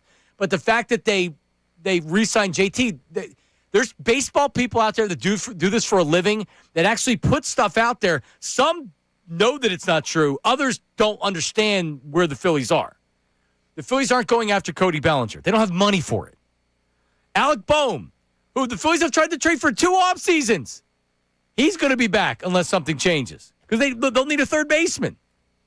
So that's where we stand. They have a good club, right? We have a good club. Let me hear it. We have a good club. That's good. We have a good club. What does it sound like compared to the other? We have a good club. We have a good club. He's reinvigorated. The offseason's given a little bit more energy. You can hear it. This is disappointing loss, Dave. We have a good club. This is spring training's pretty close, Dave. We have a good club. Yeah, see, that's stress, Dave. Jim Salisbury, can you play the Salisbury cut? Jim Salisbury, he was on foul territory, and they were asking him about Dombrowski, and here's what Jim said. I sense the front office is a lot more ticked off than they are letting on. They were quite surprised they didn't get that thing to the finish line. They went to bed on Thursday night thinking they were going to get a deal done. Those are the words of Dave Dombrowski. He goes on to saying what I was really looking for, the cut, where he said that I've been a part of, you have it? Here's Salisbury. I've done a lot of these, press conferences where a guy signs a free agent deal, where a guy returns to an organization after being a free agent. And there's always a celebratory tone in these Zooms or these press conferences. To me, this one it lacked that. There was a little bit of, a joylessness to it. I mean, everybody's happy he's back. He's happy to be back, but it didn't feel like one of those celebratory news conferences. It felt like, okay, I'm here. I was almost gone. Let's see where this thing goes. It just had a different feel to it. Yeah, we have a good club. We felt the same way, Jim. Yeah. I watched it. They are pissed. Mm-hmm. They felt like they had him. There's egg on their face. They had to go back to JT and give him the extra money. Dombrowski is pissed. I don't want to go blow for blow about the whole thing, but right. No, and like it happens. It does. It happens. Yeah. Like Dave's been around a long time, brother. This kind of stuff happens, and he says it. Man, they are still fazed by it. It was real. You know how loud it got on Friday? They felt that. Yep. And they still feel it today. People are pissed. You were reading the JT comment. The Instagram post put out by the Phillies. They said the best catcher in baseball is back. And Ray was reading the comments. It's a no bueno. Let's continue here. If JT would have freaking signed in December, we wouldn't be going through this right now.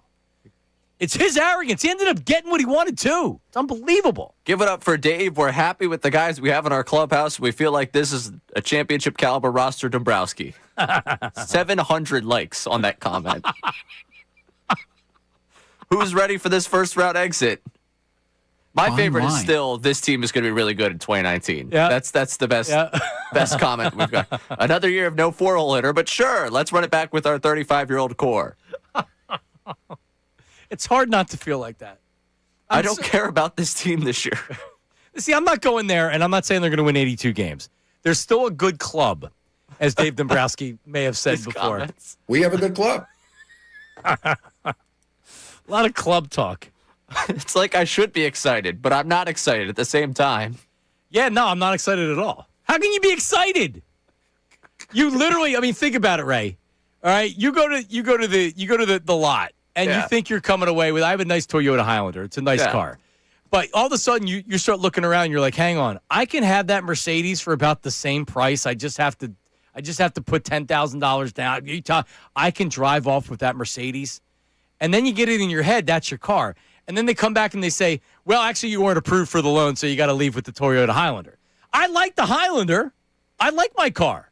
I thought I was driving off with a Mercedes. Yeah, and the least favorite person you know is driving off with the Mercedes off the lot as you watch and walk to the Toyota Highlander. Exactly. Yeah. No, it's Kincade's driving off with the Mercedes.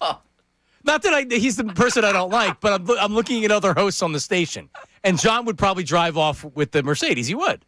Yep. It's a good day to drink was another comment on there. Not a care in the world, Kincade driving off that lot in the Mercedes. Well, I'm looking at him like, well, I'm going to get that mother. I kid, John. But that's how it feels. We have a good club. I'm just wondering when we stop feeling like this. Oh,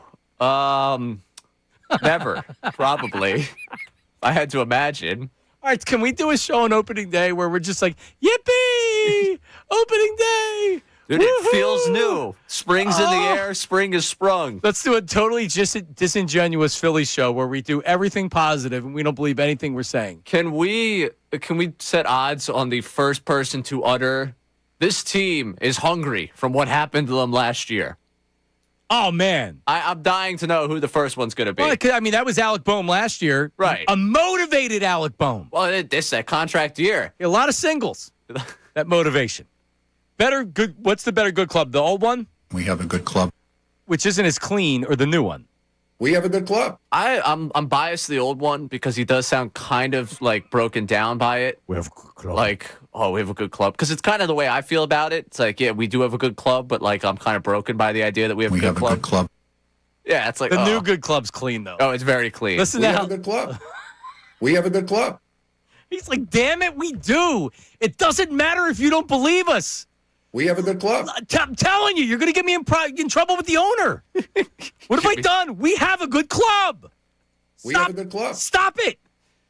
Talking like a guy that said in front of a mirror like 20 times before that presser. We have a good club. Did you see his face too? Oh, yeah. He looked miserable, man. Well, and this is why they did the split pressers. It was smart. Oh, yeah, they can't put them up there together. Right. He knew what was going to happen. He's sitting there. Someone's got the feed up for JT. He watches the JT thing go on. He's like, oh, man. He had the Doc Rivers. So here we go again. Well, he's got to address the same thing he's talked about a million times. And then Topper comes out, and Topper's defiant with the running it back. He's so focused on the running it back thing. He's like, that locker's different.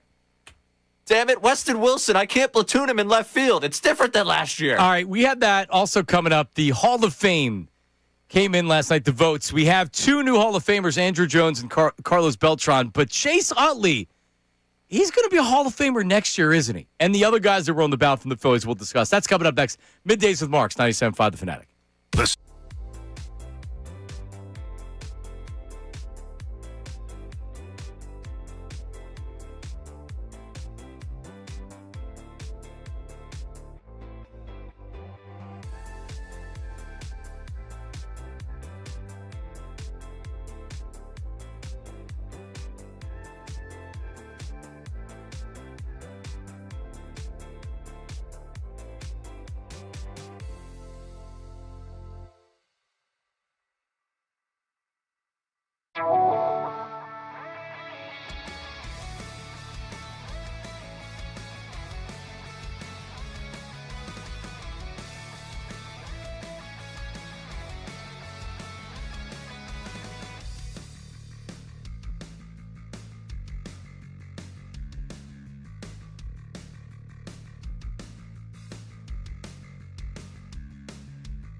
What did I don't even know what I said.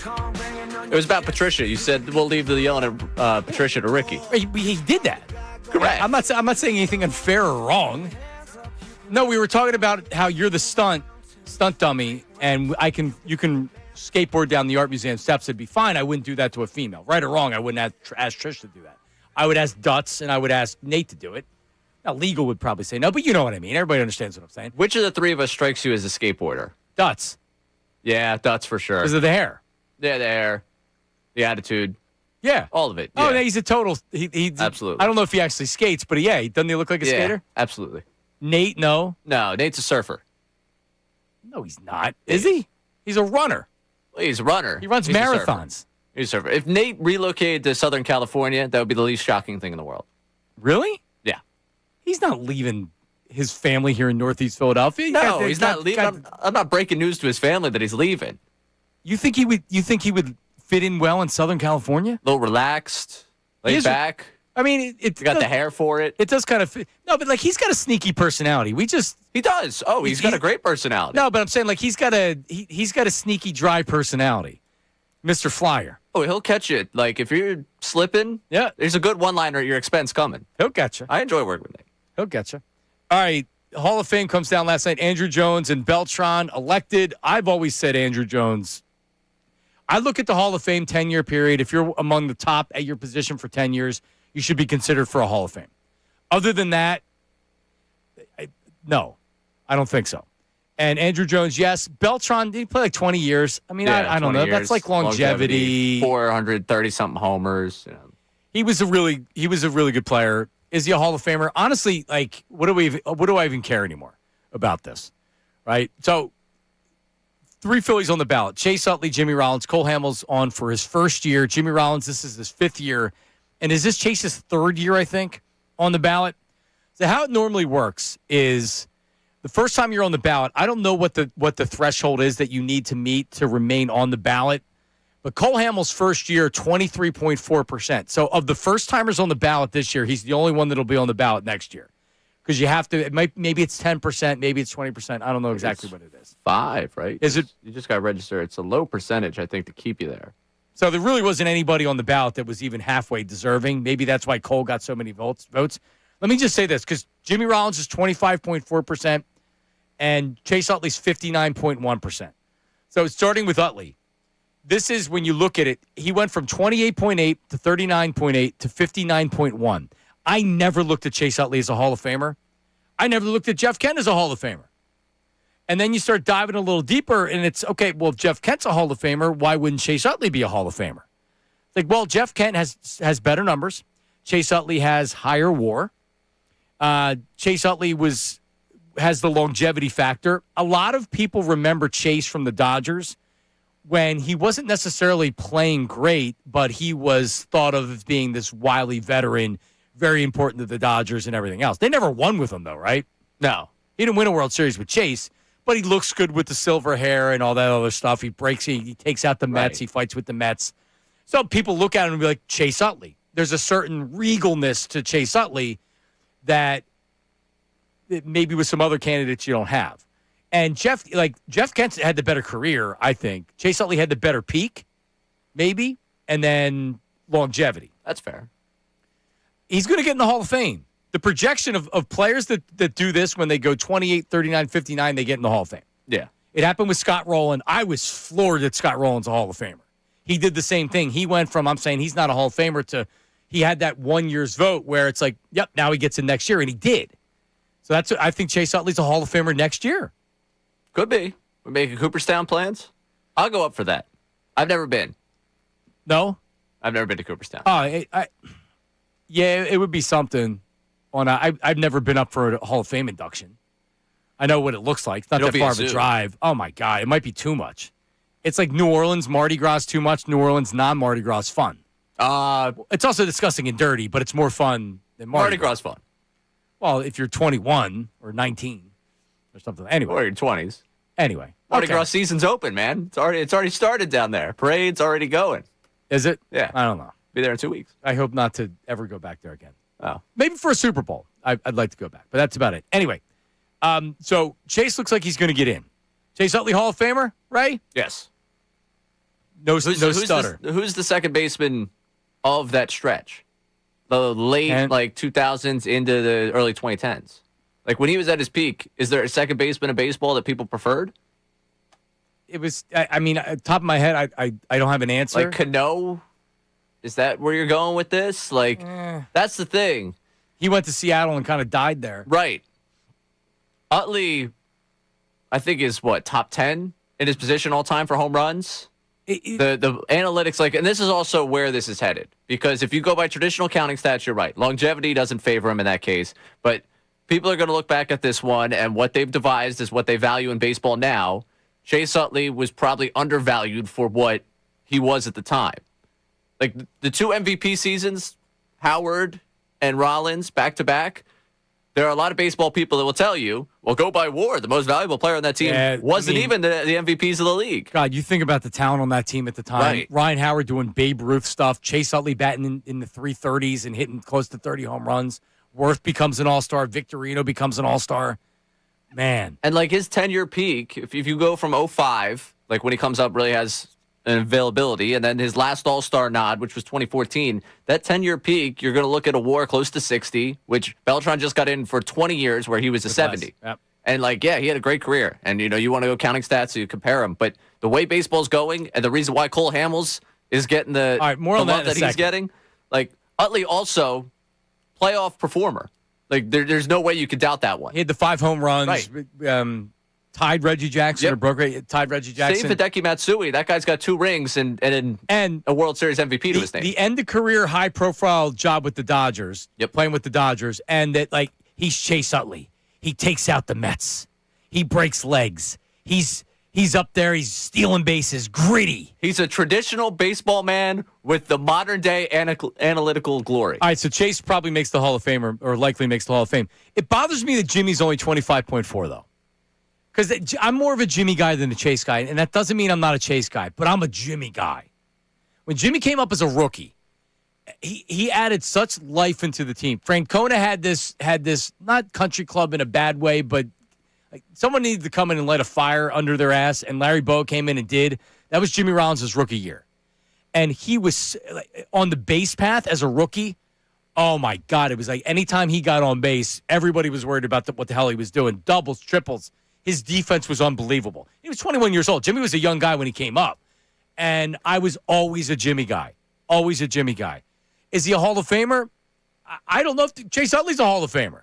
But the other thing with Jimmy in the Hall of Fame, the second baseman, like you mentioned, Ray, you don't have the same second baseman from the era. When Jimmy played, that was when the shortstop became power hitters.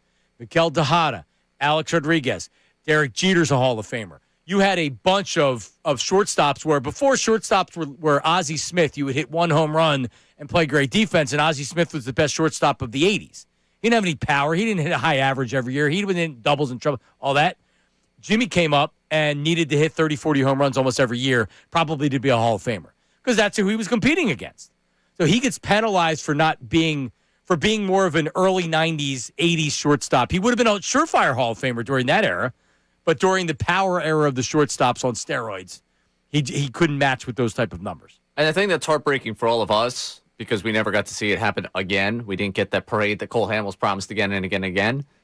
If they get 2 World Series out of this, I don't know if we're even having these debates about these guys. It's true. I think that they would have been down, look at what they did. Jimmy Rollins was the heartbeat of a team that won multiple World Series. Chase Utley was that that I'm going to take your heart out. You know what? Out of that group, it would have 2 World Series. If they win that World Series in 2009, Utley's already in the Hall of Fame, and we're sitting here arguing whether or not Jimmy Rollins should be. Yeah, Utley's definitely getting in, and Rollins is probably where Chase is right now. Right. Yep, and it's Cole Hamels there. But Cole Hamels, 23.4% first time on the ballot. I like Cole Hamels. I was a huge Cole Hamels fan. Always been since they drafted him out of high school. I followed him through the minors. He was one of the best pitchers to ever come through the system. And he's not a Hall of Famer. And I'm shocked that he got that many votes. He's not even close to a Hall of Famer. He's the only one that survived the 5% this year. I know. Which is incredible. And he was really good. Don't get me wrong. But again, Hall of Famer, Steve Carlton, multiple Cy Youngs, Cole Hamels, World Series MVP, Wall of Famer. Put him in the Phillies Hall of Fame. He's in the Wall of Fame. All of that deserved. Not even close to a Hall of Famer. I was just shocked at how many votes he got. So Cole Hamels, I think, is interesting in that they'll keep him around as they start to figure out what's next for pitchers. Because if you see some of these modern-day pitchers go in and he's going to have the numbers, I don't know if they leave that to a veterans community eventually. Right. All right. News at noon coming up next with Ray. And that, man, we got a lot to talk about. And we have a surprise guest, a mystery guest coming up at 12:30 that I think Fanatic listeners are really going to like. Ray certainly likes it. That's coming up next. Middays with Marks, 97.5 The Fanatic. Now on 97.5 The Fanatic Sports Update. Club Talk. I'm Ray Dunn with this Fanatic Sports Update.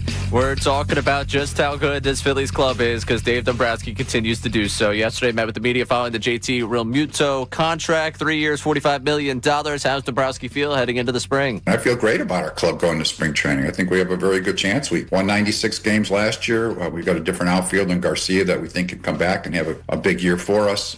We made some changes in the bullpen. Not the only group making changes in town. The Eagles making changes at the offensive coordinator. Their search continues, but without their top two candidates, Mike McDaniel head to the Chargers to be the offensive coordinator, and Brian Daboll will reportedly either be the Bills head coach or the Titans offensive coordinator. Sixers lost 116-110 last night without Paul George and Joel Embiid, and tonight the Flyers have the Mammoth at 9 o'clock. This update brought to you by IHOP. IHOP's value menu is here. Enjoy breakfast favorites like pancakes, eggs and bacon, French toast with sausage, or a cheesy omelet with pancakes, all for just $6. Go to your happy plates with the $6 IHOP value menu. I'm Ray Dunn, your home for the Sixers Flyers best birds talk in town. 97.5 The Fanatic.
I had a lot of people asking if it was. Google me. It is not Mike. But you know what, Ray? Mike would do it. I wouldn't be against it. Yeah. I'd be for it. All right. I'll reach out to him. A lot of times he's listening and he'll be sending me text messages. We're back. Middays with Marks, 97.5 The Fanatic. Ray, me and Ray today. How about that? How about that? So Vito asked, do you want me to get somebody to come in for Ray to be in the second chair? you lose track of the drops when you go in the second chair. It's a different dynamic. You're in there, we can still talk, but you're comfortable with everything in front of you so you can change pages and do this and do that. I don't like the way it's positioned in there. Me neither. Because for you, at least, like, you're looking at me and the drops are right to your right. For me, I like having the conversation. I feel like it'd be weird if my head was turned from you looking at the drops as I'm talking to you. Right. And then I become locked in on the drops, and I'm not locked in on what I'm saying. It's a really Fine line. of what I'm trying to get done when it comes to our show, and it becomes difficult. So. Can you put We Have a Good Club up on my page? We have a good club. Page 1. It's Sounds great. good. It's great.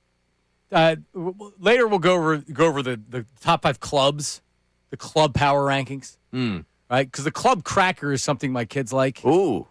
And they're buttery. They're good. I love a good turkey club. Turkey club, not bad. I know when Ray was a teenager, Club Magazine, you could find him underneath his mattress. He doesn't even know what that means. Yeah, the magazine thing. I know. You missed my teenage years just a little bit. Yeah, I'm not even going to pretend it was better. I'm not even going to pretend it was better because it wasn't. Club risque? Got to consider Club risque for the power rankings. All right, well. On the other end, a lot of clubs out there. All right, we'll discuss that coming up after the news at noon with Ray. This city needs its news. Now, it's time for I'd like to be remembered as a good newsman. the News at Noon That's the coolest big story I've ever heard in my entire life. That's insane. with Ray Dunn. all right, we're going to start with a couple of NBA stories here. One involving the current Warriors situation, another one involving a former Warrior. But we'll begin with the current Warriors situation. Jonathan Kuminga has requested a trade. And the Kuminga saga has been a problem for Golden State for a while now. Former top pick, falling out of the rotation. Now Jimmy Butler is torn his ACL. They're considering everything out there. And they're certainly considering a Kuminga trade because Kuminga has requested a trade. But Mike Dunleavy, their general manager, dropped maybe one of the greatest lines of all time regarding a player that he can't stand requesting a trade from his team. Yeah, I mean, I think as far as the demand, I'm aware of that. I think when in terms of demands, when you make a demand, there needs to be demand on the market. So we'll see where that unfolds. In terms of a demand, there needs to be a demand in the market. Basically, bro. I heard the same thing. Yeah. I can't trade you. In other words, no one wants you, homeboy. You want to be traded all you want? Sorry, we tried. Yep. That's an incredible line to go after a guy. That also gives you just how tired of him he is. He's been a real pain in the ass. I don't blame him. No, I don't blame him either. Yep. Kuminga, I got a chance when he just came over. Was like just doing the AAU circuits, got a chance to cover him and Jalen Green on the same team for an AAU tournament, which also is the most is one of the showcases. Unfair to the other team. Jalen Green and Kuminga, both NBA guys, and then you got like these other guys who are trying to showcase for like Division II colleges, trying to guard them. It's like, oh yeah, Johnny Smith sucks. It's like, no, he doesn't suck. He's just going against two guys that are going to the league. Right. Green's tossing lobs to Kuminga. When I lived in Hawaii, there was something called the Ione Classic, where this private school in Hawaii would the top high school programs in the country. They would invite I don't know how many of them, and you would get a bunch that would come. I think Gratz one year went with Sheed and when they had national players. But there was a team that had Josh Smith, the future NBAer, on it. And there were a bunch of Division I guys, and then there was Josh Smith, who actually, I think he came out of high school to the NBA. And it's like, hang on a second. Because the local Hawaii team plays, and you have their center's probably 6'3", and then you have 7-foot guys. So needless to say, it was like T.J. McConnell against LeBron James in these games. Yeah. And T.J. was fun. They scored some points. Oh, yeah. Everyone finds a way to score. Everyone's got the story of how they scored on Kuminga when he was 17 and just got here. But, yeah. It was fun. Oh, it's fun. Fun dynamic. All right, moving on. Keeping it with the NBA. Walt Frazier on the broadcast the other night with Mike Breen on NBA. Was it? I guess it was the Martin Luther King Day, but up there in Madison Square Garden. Knicks, Mavericks. Klay Thompson on the Mavericks having himself a nice game. Mike Breen wants to wax poetic about the career that Klay Thompson's had. Walt Frazier not impressed in what Thompson has done to shoot his shot on the court, more off the court. What an extraordinary career. 4 rings, All-NBA, NBA All-Defense, All-Star, now 4th all-time three-point field goals. He's also become a great mentor for so many of these younger players. He is one of the great representatives of what the NBA should be all about. But his real claim to fame, Mike, Megan Thee Stallion. What are you doing? You know, you're gonna have to get a warning. Oh, man. Yeah. That's somebody that's just gotten to the point they just don't give and F anymore. See, Frazier obviously has got the ability to just say it and it's going to be, oh, look, that's just Walt being Walt. Yep. Breen, I feel like, has the ability to do that too. Are they going to get rid of Mike Breen? No, you're right. Yeah, like, I could understand me being like, oh, I'm going to walk away from that comment. Viral moment might end me. Is Mike Breen going to be ended by being like, oh, yeah, no, you know, Walt? No, you would have to go, who is the Reds broadcaster? Oh, yeah. That loser, what's his name? Tom Brenneman? Yeah. Yeah, you would have to go full Brenneman for him to lose his job. Right. So, I mean, Christ, Marv Albert was wearing a toupee and bit some woman. Yeah. And he just had to go away for a year or two. Right. So, Mike Breen, I feel like you could have just played into that. Frazier, he's like, oh, you're going to get me in trouble over here. No, you're not going to get Mike Breen in trouble. Yeah, I know, but you know some people are... Yeah, obviously. Are squares, and that's not what they do. Breen seems to... Like, Breen, whenever I listen to it, never seems like that, like, oh, he's a total nerd. He can't talk about anything but just hoop. Interesting. It's good. He knew Megan Thee Stallion. Now, did you see... They got booed. They've been bad. Yes. The Knicks. And they got booed big time. And they actually, Karl Anthony Towns, now everybody, he's public enemy number one Correct. in New York right now. Awesome. So glad it worked out that way. So he comes out after the game. They ask him about it. And he actually gave a great answer, which was, it's Martin Luther King Day. We're terrible. And these people pay triple the money to come in and watch us today. He actually owned it, which was something I appreciated. Because his teammates don't like him. Yeah, it's over. They broke up the band. They broke up Villanova. They sent DiVincenzo. DiVincenzo had to do a whole nother commercial ad about how he was away from his Villanova buddies and how they're all upset. And now it's over up there. So is it the Villanova clique that is ruining the Knicks? They were winning with the power of friendship, and unfortunately they broke that power up. They sure did. Oh, well. Hate to see it. All right, last one for you. While we'll keep it in New York, Joe Shane. He's hit the point where anything he does is just going to be ripped to shreds. This is him introducing Harbaugh. And you tell me if this is something that people should be going over the top, reacting like this is a guy that can't run an NFL franchise. We were looking for a proven winner and an elite leader. We're fortunate we were able to find both. John Harbaugh's amassed 193 career victories, 13 playoff wins, and a Super Bowl championship. John has built a foundation of culture, player development, and toughness throughout each of his programs that he's been a part of. He's a proven winner, and when we set out to do this, we knew that John was going to be the perfect person for the New York Giants. When we did our research, what continually came up was John's respect that the players had for him and the ability to develop young men. And with that being said, I would like to introduce to you the next head football coach of the New York Giants, John Harbaugh.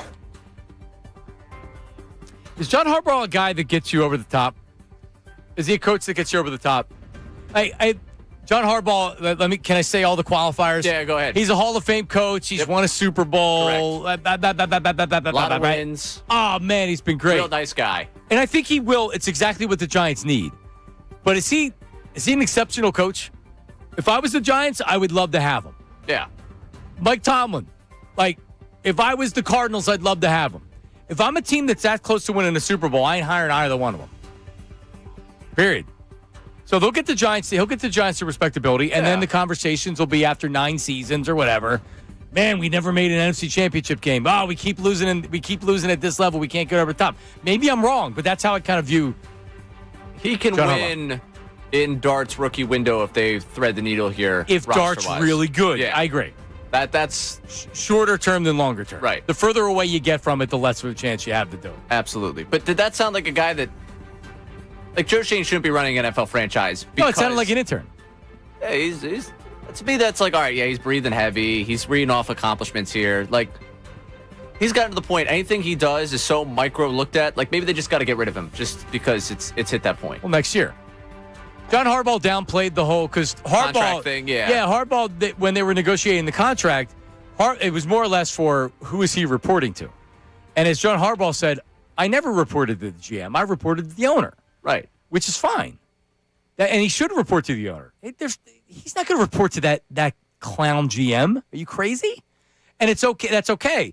And if the GM's smart enough, which I don't think he is, he'll learn to coexist with him and kiss his butt and work well with him. Right. Because John Harbaugh doesn't have to move on from him. Now, ultimately, remember when Andy Reid went to Kansas City, he didn't go in with his GM. It took him a year or two to get his own GM and got the old guy whacked. But, that Andy was probably waiting to do it. Then you bring your own guys in. That probably happens in New York. Probably But- should. Listen, there's no coach in the NFL right now that should be running personnel and everything else. Sure, if you have the GM and the coach and the owner, it's a collaborative thing. Okay, Mike Tomlin's not going to go to the Cardinals in 2 years to work for some GM. He's going to go as a decision maker. But you also can't Chip Kelly, giving Chip Kelly all the control in the organization, terrible idea. Giving John Gruden all the decision making in the Raiders organization, terrible idea. Andy Reid knows that I'm going to hire my guy to be the GM, and I'm going to have a lot of influence on the decisions that are made, but they're going to do the drafting. They're going to do all that stuff. That's setting up an organization. That's what John Harbaugh is going to do. But I don't think John Harbaugh is the difference maker that puts a team over the top. He's going to build it, and I think you're spot on. They could win a Super Bowl in 5 years, but if they don't do it within 5 years, I don't know. Right. They'll be stable. They'll win 9 to 10 games. They'll win, like Baltimore. Maybe they'll win 13 because they have a really good breakthrough year. And then lose. Yeah. And then they'll have a new offensive coordinator, and then they'll have another new offensive coordinator. Huh. Is it not Kinda stable sounds like here. to have rotating offensive coordinators? It's not ideal. That's for sure. How about the Culture Club? I'm talking about the power rankings of clubs. You know Culture Club? Boy George. Camellia. It was 20 years before you were born. So Yeah, but I know that song, so that's at least one for you me. come and go. Philadelphia Sports Club. Okay. It's like sports clubs. It's the gyms that are in the city, Yeah. right? They're overpriced. Babysitters clubs. The books I know you used to read as a kid. Oh, yeah. I don't know how many I actually read of them, but I'm sure that's a better question for my parents. Club Lang. That count? That's a good one. These are all from the YouTube chat. Are they cooking over there? Listen, they got some time on their hands while listening to the show. Right there. Gentlemen's Club was, of course, something that came up. Club Risque is high at the list. Yep. A day with Ray at Risque. You can go out and play. And if you wanted to, you could even be gay, and you could still go and have fun. Right? Because we welcome everybody. We don't discriminate on the show. Absolutely. I mean, that's what the show's all about. It's about the community that we're building here. Any other clubs? All right, well, give us some Sam's more. Club? Sam's Club's an excellent answer. I'm not a big fan. I've never been. Well, I mean, I guess I have nothing against Sam's Club. I just don't go. Yeah. Turkey Club? Are you Turkey Club guy? Sure, if you offer it to me. It's not going to be like my lead choice. So you don't typically order that from a place? No. On the menu, if you're like, I don't feel like pizza, I don't feel like a cheesesteak, Turkey Club. No, more of a BLT's man when it comes to it. Really? Yeah. A BLT? Love good BLT. The hell does that? Me, I guess. That's old school. Yeah. Well, I've worked me how long now? I'm not exactly the 25-year-old that I am. Well, why not add turkey to it? A BLT's not enough. And and by the way, I don't like tomatoes, so. Oh yeah, well then you're gonna be out. No, but I'll do a BLT minus the T. A little bit of mayo, nice thick bacon, Applewood smoked bacon. It's like the only way I'll have mayo is that. Yeah, only a little bit. I don't really like mayo that much. I could do Miracle Whip on a turkey club as well. All right. There you go.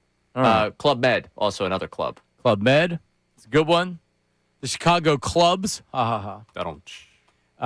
Mickey Mouse Club has to be considered. The Players Club. There you go. All right, let's special guest coming up at 12:30. Let's go to Ish in Levittown. Ish, hello. How are you? Hey Johnny, how are you? What's going on? I'm okay. I agree with your points. I think you have made the greatest Philly points of all time on here. I agree. Just with the Real Muto thing, it is just, I don't know how that happened. They got fleeced. I don't care what Dave Dombrowski said. After Bichette denied the contract that he wanted to come, they were on the phone with him very quickly with Real Muto. I think they got snubbed.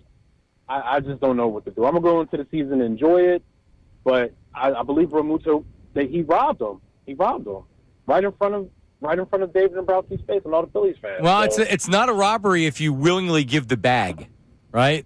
They gave him the bag. He was pushy about it, but they gave it to him. Johnny, not just that, they gave him incentives. How you get $5 million in incentives per? They were so, dude. They were so. Ray's here. They were so desperate. They were so shook after Bichette took the Mets offer. They were still. Let's face it. They made a mistake in immediately pivoting to JT and giving him that money. Yes, Ray is here today. Ish. Ray, are you still in there? Oh, I'm still here. Hey, Wayne Newton, is Wayman there? It's not on you if Wayne wants to make love with anyone. It's not on you if Raymond wants to make love with anyone. No, that is Wayman. This has gotten very, very odd. Ish, can you come up with parody songs for us for our segments? Just for Ray? Yeah, I can do that. Yeah, I can do that. All right, brainstorm it. Good. We're giving him more creative freedom because he's done so well with the 60 seconds of creative freedom we've already given him. How about this? Based on In the Club, since we're looking for clubs. In the Club by Fitty. In the Club, actually, Mike English top 5 out club. there. Yep, got to be. So give me someone to come up with a parody song for something with Ray with In the Club. So actually, I had a new one for the. I don't want to bust out the. We only did it one time, but I have something else I'm working on for the next YouTube chat recap, or not YouTube chat recap, the podcast reviews. Oh yes. Oh, you're going to do another new parody song. Well, I want to do a couple, and then I'm hoping for people to start doing the work for us. Okay. Which means that we do a couple, they get the idea of what we're looking for, and then they send them into us. Because they're not really, it's not difficult to do. You do it on your phone. It's not like that you need high-tech equipment to do any of this stuff. No. Probably do a better job than most of us. Yeah, I got a new one. I got to forget where it is. So what I do is I put notes on my phone. Like this one right here was talking about plaque psoriasis and Sky Rizzi. So I don't know anybody with plaque psoriasis, but I hear a lot about Sky Rizzi on these football games. So there has to be a lot of people with plaque psoriasis. Do you have plaque psoriasis? I don't. I mean, listen, I'm sure if you have plaque psoriasis, I'm not trying to. No, it's definitely not good. Whatever. Yeah. It's definitely not good. With all the advertising they do, they want to get to someone. So clearly someone's out there suffering. I didn't know that there was as much plaque psoriasis as there is based on the commercials. I mean, geez. Anyway. All right, we have such a fun guest that's coming up here at 12:30, and we'll really hit it all, including the Phillies and the Sixers, and we'll probably get an Eagles question in there. But really, the news of the day with the Eagles is that not only is Mike McDaniel going to the Chargers as the offensive coordinator, Brian Daboll is not coming to Philadelphia as the Eagles are conducting their search. Daboll's either going to go for the head coaching job of the Bills or he's going to be on Robert Saleh's staff, the new head coach of the Titans, as his offensive coordinator. So, the Eagles, when you put it out there or it's put out there that they're taking home run swings for the offensive coordinator position, that's fine. That's great. But if you're the one leaking that information because you're trying to let your fans know, like, hey, listen, we understand. We're trying to make a big hire. And then you fail because those guys choose other spots, you got a little bit of egg on your face. It doesn't mean that the Eagles can't still hire a good coordinator because they've shown that they're very good for the most part at making these hires. But you're also going to be going for guys that have been fired recently or guys that aren't proven. Like Bobby Slowick wasn't on anybody's A list a couple weeks ago, and now he may become right. This coordinator is not winning in January. This coordinator is winning in October. They're not going to have fan support until we get a month or more into the season. Correct. Because it's going to be, this was the best they could do. You know who was available? What's your prediction right now? If you can even give one. I asked BLG a prediction, and it's like, and you may not even be able to give it. Zach Robinson was the first they brought in? Yeah. I mean, you circle back to the first guy you brought in because your top choices weren't there? Or, I also, like, if these guys don't have other options, or they're all they're in a waiting game, you keep digging and you keep interviewing guys. And maybe you do the Thomas Brown guy from New England or some of the younger Rams coaches. At this point, I think you have to look outside of the experienced play callers just to see if there maybe is somebody special out there. Oh, yeah. Anyone that's ever picked up a turkey club for Sean McVay can come in and interview. I'll at least hear them out on what they know about offense. All right, coming up, a very special mystery guest that we will reveal next. Middays with Marks, 97.5 The Fanatic. Now on 97.5 The Fanatic Sports Update. Plenty of off-season conversation. I'm Ray Dunn. This update's brought to you by Uber Eats. Philly, you hungry? Good thing Uber Eats has a great deal waiting for you from La Catrachita food truck from now until June 30th. If you could buy one, get one deal on select items in the app. Order now only on Uber Eats. Terms apply. See app for details. Dave Dombrowski met with the media yesterday talking about his team after the JT Realmuto contract, and he still loves his club. I think overall of the wintertime, I like our club. We have a good club. I've just said it's a situation. People forget we re-signed Schwartz. If we hadn't re-signed him, I don't know how I would be feeling about the wintertime. As the Phillies get close to the end of their offseason, the Eagles' offseason just beginning. The offensive coordinator search continuing, but without its top two candidates, Mike McDaniel and Brian Daboll both reportedly off the board as the Eagles looking for the next play caller for their offense. Sixers lost 116-110 last night, and the Flyers have the Mammoth tonight at 9 o'clock. This update's brought to you by IHOP. IHOP's value menu is here. Enjoy breakfast favorites like pancakes, eggs, and bacon, French toast with sausage, or a cheesy omelet with pancakes, all for just $6. Go to your happy plates with the $6 IHOP value menu. I'm Ray Dunn on your home for the Sixers Flyers best birds talk in town. 97.5 The Fanatic.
Service First HVAC, offering 0% financing for 48 months, rebates and tax credits up to $4,300 when purchasing a heating and cooling system. Learn more, servicefirsthvac.com. We have a mystery guest coming up here in a second. Some other clubs. Club Egypt, which I used to go to, 17 enter, 21 to drink. Club Egypt before race time, but that's where Club Egypt was the best. I was 18 and I was able to go to a club. Sounds like a great time. 17 enter, 21 to drink. Wow. And you could meet chicks. At the time, because otherwise, where are you meeting chicks if you're 18? The mall? I can't say I used the ball when I was 18. It would be that was their only options. Yeah. Or you would just meet shit, and then you meet girls that were from somewhere else in the area. You meet a group of girls, and then you try to become friends with them. Club Egypt. How about a golf club? Ooh. How about just the country club? The club. The club? What are you doing this weekend? Oh, I'm going to the club. You think I'll ever get to that point? No. You see me as a country club? No. I do not. No, I don't see myself. Our next guest, is he a country clubsman? Oh, for sure. For sure. For sure. He now is covering the 76ers for On Pattison, many year media member of Philadelphia. And you may have heard him before right here on 97.5 The Fanatic. Ladies and gentlemen, please welcome to the program, Bob Cooney. Beers with Bob Cooney. What's up, boys? How we doing today? What's up, Bob? How are you? Doing great. How are you guys? So I want to make sure I put this out there right now. Everybody that used to, if you're a big Bob Cooney fan like me, you have to make sure that you're following him on Twitter because you have a different Twitter account now, right, Bob? So these people should be following your new account. Yes, at Bob Cooney 1076. 10 is the number that I wore in high school, and 76 is that team that I cover an awful lot in my career. I figured so that. Bob Cooney 1076. I was wondering what the 10 was for. Okay, so you were number 10. I was. Are you a point guard? I was. I wore number 10 because my favorite all-time player is Maurice Cheeks. Maurice Cheeks. Very good. Yeah. So Bob, I for years have been Mo Cheeks was my favorite player growing up. And the modern NBA fan or the younger NBA fan will look at Mo Cheeks and be like, Mo Cheeks. Be like, you kidding me? Mo Cheeks is the Hall of Fame player that is not – we don't talk enough about Mo Cheeks in this town, Bob. No, you know what's funny, John, too? Like you'll find it on YouTube or on Twitter or something like that. And I'm big on going back and watching games from years past and all that. I was watching Sixers, Celtics game from like 80, 81, whatever it was, not too long ago. And that true point guard, that guy that every time a rebound was gotten, he got the ball and he started the break and he found the open man. It was Mo Cheeks to a T.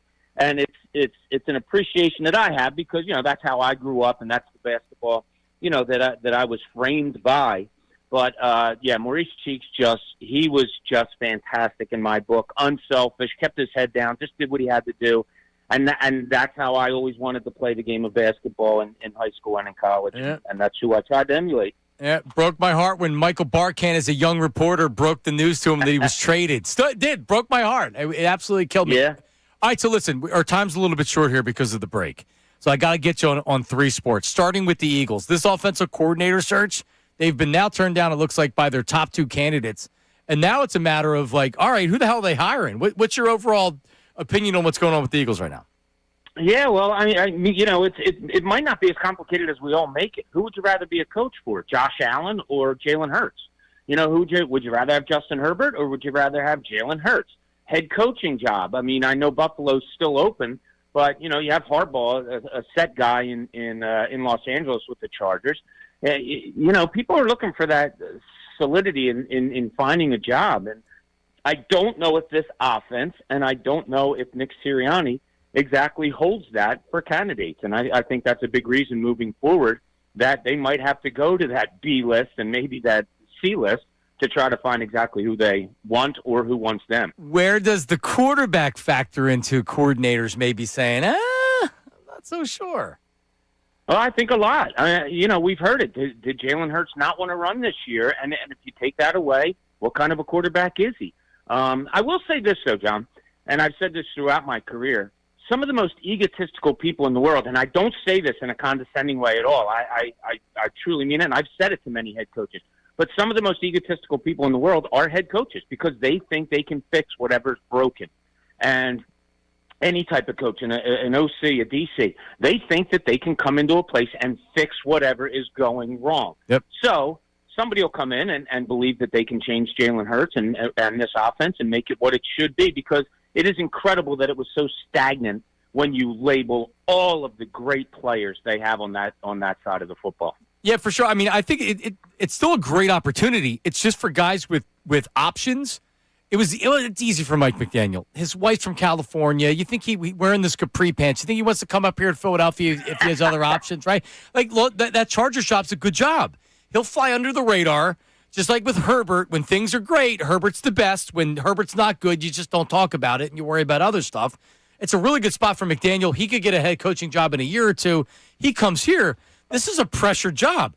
Fans were egging Kevin Patullo's house. There was an obsession with the offensive coordinator that would only happen in Philadelphia, Bob. No question about it. And talking to people throughout the country, throughout my career, you bring up Philadelphia, and the first reaction is, "Ooh, that fan base." Not always in a bad way, not always in a great way, but it's known. Fan base is what it is. The radio, sports talk radio, reporters, media, we are who we are, and that's what it's all about. And if you can handle it, great. And if you have a little bit of doubt and you have another option, well, there you go. And that looks like what some people are doing. Bob Cooney now covering the Sixers for On Patterson. Are you strictly Sixers? Are you doing other stuff? I'm sure there's some digital stuff. What exactly are you doing with On Patterson? Yeah, we're doing digital stuff. I'll be doing some podcasts with somebody you mentioned earlier, Mike McDaniel, along with Anthony Sanfilippo. We'll be doing some podcasts together. I'm focusing mostly on Sixers right now, but no, I'm going to write columns probably on a weekly basis just about the landscape of the sports in general here in Philadelphia. So it'll be dipping into Eagles. I was with the Phillies for about 6 months, about 4 or 5 months this past summer. So I have some inside there. So we'll be digging into everything. And Anthony Sanfilippo does a great job covering the Flyers. Tim Kelly on the Phillies. Oh yeah. So. Yeah, we're going to dig into all of it, and I hope to be a big presence on there. So Bob, you're a big time baseball guy. I told you this before. I used to love listening to you middays talking baseball. What's your reaction to losing out on Bo Bichette and then now JT's back? Like Ray and I were talking earlier. It's weird because you don't want to be disappointed. And if JT would have agreed to the contract in the middle of December, nobody feels like this right now. But we just had the shiny new object that we said, we're getting that guy. He's going to solve the problems with the lineup. And then it's actually, no, JT's coming back and we're giving a 35-year-old catcher 3 years. I'm trying to recover from it. Dombrowski was shook yesterday. I don't know if you saw the Zoom call. He looked shook. But what's your reaction to the event since Friday? It's strange. They got bamboozled, and I think they got bamboozled. I think they had an agreement, and they were all set with it, and they were fine, and they were making plans, and then all of a sudden the phone call came in. I think it was agreed upon verbally. I have done a little bit of digging. I think the Phillies were absolutely shocked that somebody went that way. I think maybe the guy at the tippy top of the Phillies organization is a little, I don't want to say ticked off that they didn't have an opt-out clause available, but I think that will change really soon if it hasn't already. I do think it was just one of those things where, whoa, we got the carpet pulled out from under our feet if you're the Phillies, and now you had to move forward. So how the JT thing plays out, that's going to be interesting. Because Ray and I agree they have a good club. I don't know if you heard Dave Dombrowski say they have a good club. They have a good club. They have a good club. We have a good club. I know that, but have they improved their club that has come up short the last couple of years? And that's where I'll say no. I have questions. I have worries about their rotation. Love their bullpen. Love what they did in the bullpen. We'll see what happens with them. Love what they did on paper in the bullpen. But the lineup's not any better. The problem of who's batting behind Bryce Harper isn't solved. So now I have to wait to the trade deadline so you can maybe solve that at the trade deadline. It's just the urgency of the Phillies is not the urgency of the Eagles. What would the Eagles have done if they were the Phillies? Man, they would have been, okay, what can we do? What else can we do to get over to the top? What would Ruben Amaro have done if he was the general manager of the Phillies? What can I do? What can get us over the top? Dave very much feels like a Hall of Fame executive in his last couple of years in baseball. But you know what his attitude is, Bob? It's hey, like I'm like we were that close. I've constructed a great team. Now it's up to the players to make the plays to win. That's his attitude right now. Yeah, it goes back and forth. And having spent some time with him this past summer, you get to realize kind of who guys are. Now, I'm not around when he's talking on the phone to other GMs and players throughout the league, but Dave seems like a really nice guy, a very innocent guy. I'm sure he didn't get to his Hall of Fame status by being that way when it comes to negotiations, but it was the first thing that popped into my head. Like, I wonder if Bichette got off the phone and said, "Yeah, I said yeah, them, but I can change. They're so nice, they won't care." I don't know. But it hasn't improved. You know, you lost a Ranger Suarez, who is always really good for about 3 months of a baseball season, and he's great in the playoffs. The lineup, I don't know where it's going to go. It's pinned on hope. Can Garcia be back to what he was before?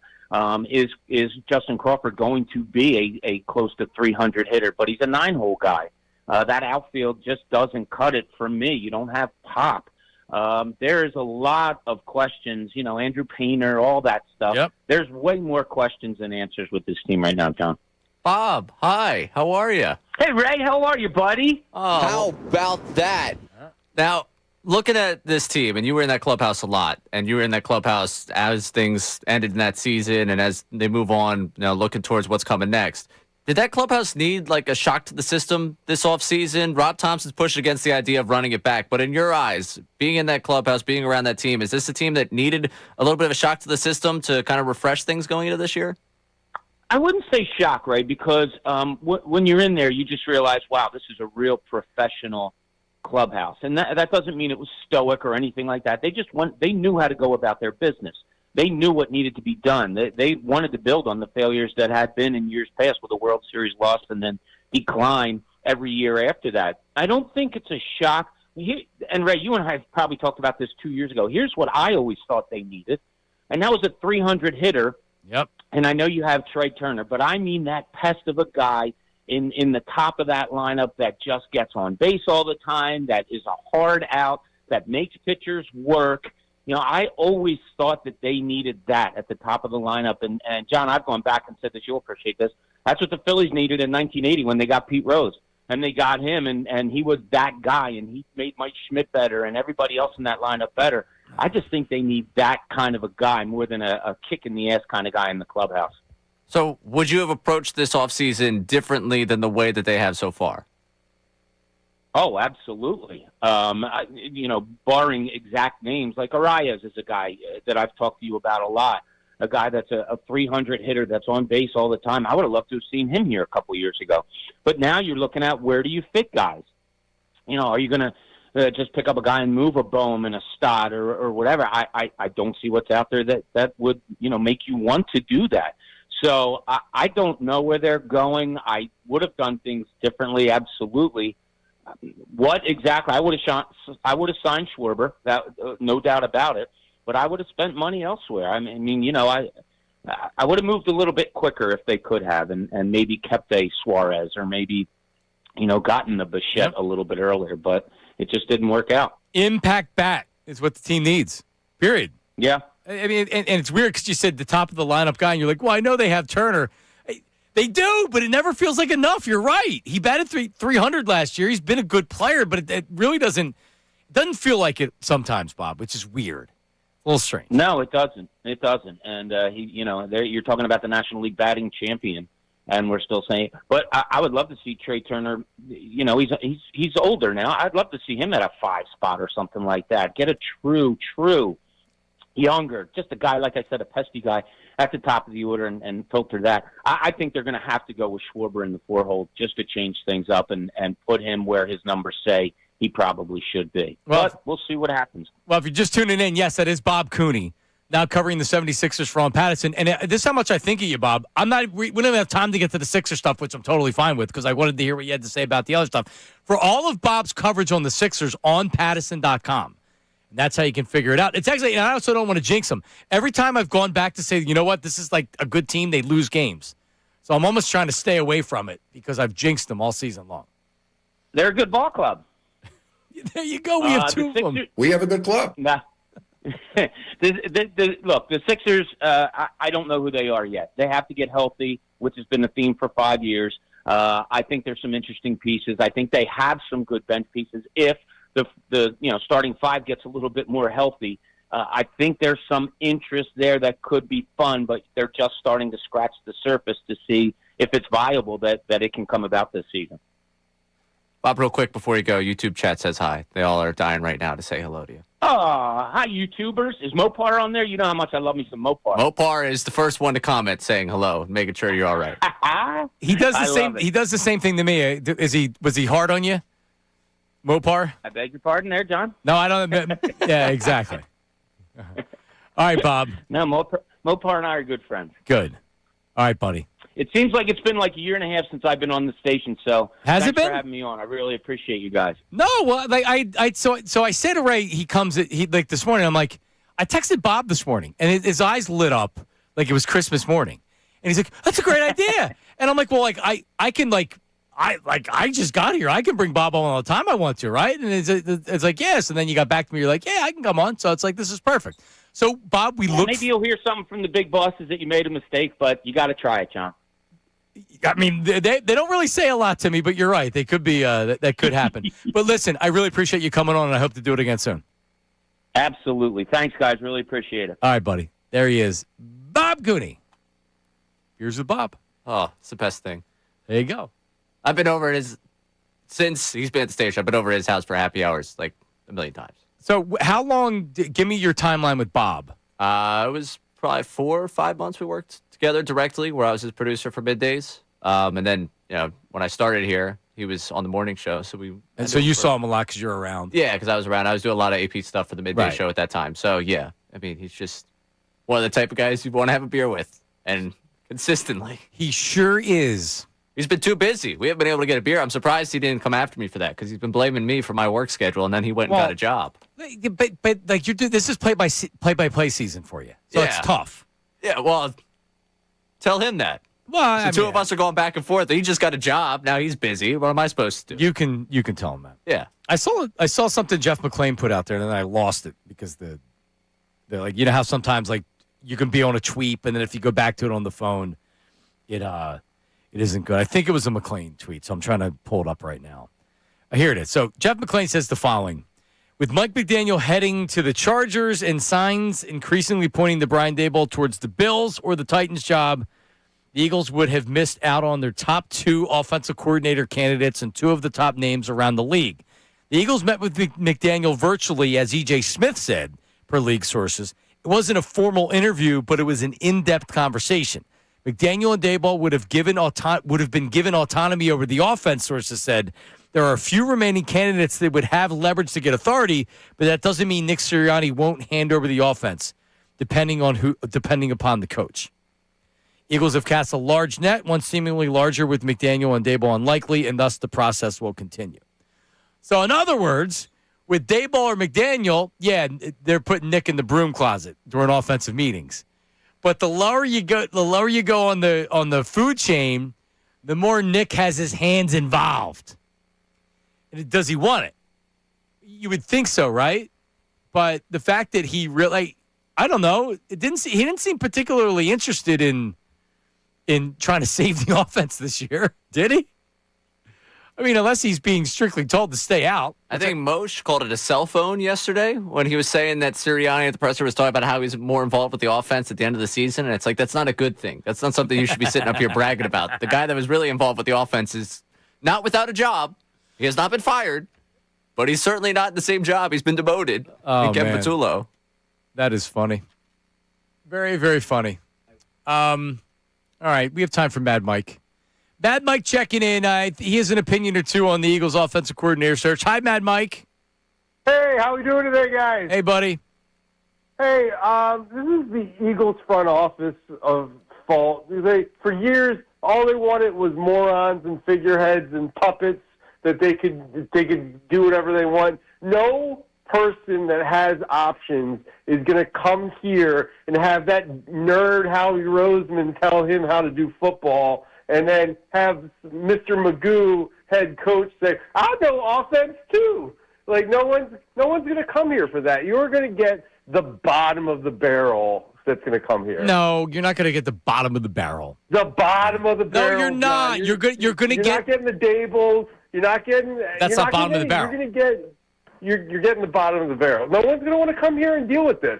You're going to get a quarterback that doesn't want to run and can't play the game. You're going to have everybody on top of you saying you got autonomy, but you're going to have no autonomy. I'm not telling you that guys that have options may pick other places, but then you have a lot of guys that you think Jim Bob Cooter saying no, or Kafka or Zach Robinson, or any of these other all these other guys that want a job. This is a good job because I want to say Cooter. I know, me too.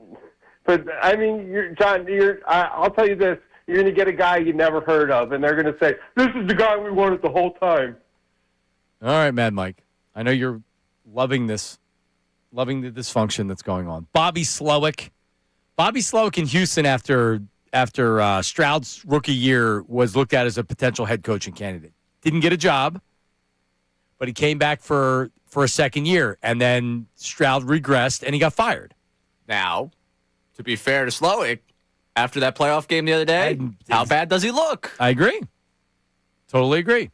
And, hey, if things work out for him the way things work out for good offensive coordinators here, we don't have to worry about a second-year regression. He'll be gone anyways. Why are we all worried about a second year with the coach? Yeah. It's an interesting dynamic. I do not agree that they will have to get the third, fourth, fifth pick. Daboll, and I'll defend the Eagles here for a second. Daboll, if he doesn't get a head coaching job, I mean, and I think it has to do with the quarterback, but also you go down to Tennessee, you have a former first-round overall pick, there's low expectations. Robert Saleh is the defensive coach, who Daboll may respect more than Nick Sirianni. I'm not telling you he doesn't like Nick Sirianni, but when Daboll and Sirianni, both offensive coaches, Daboll was his boss. He was the offensive coordinator in Kansas City when they coached together.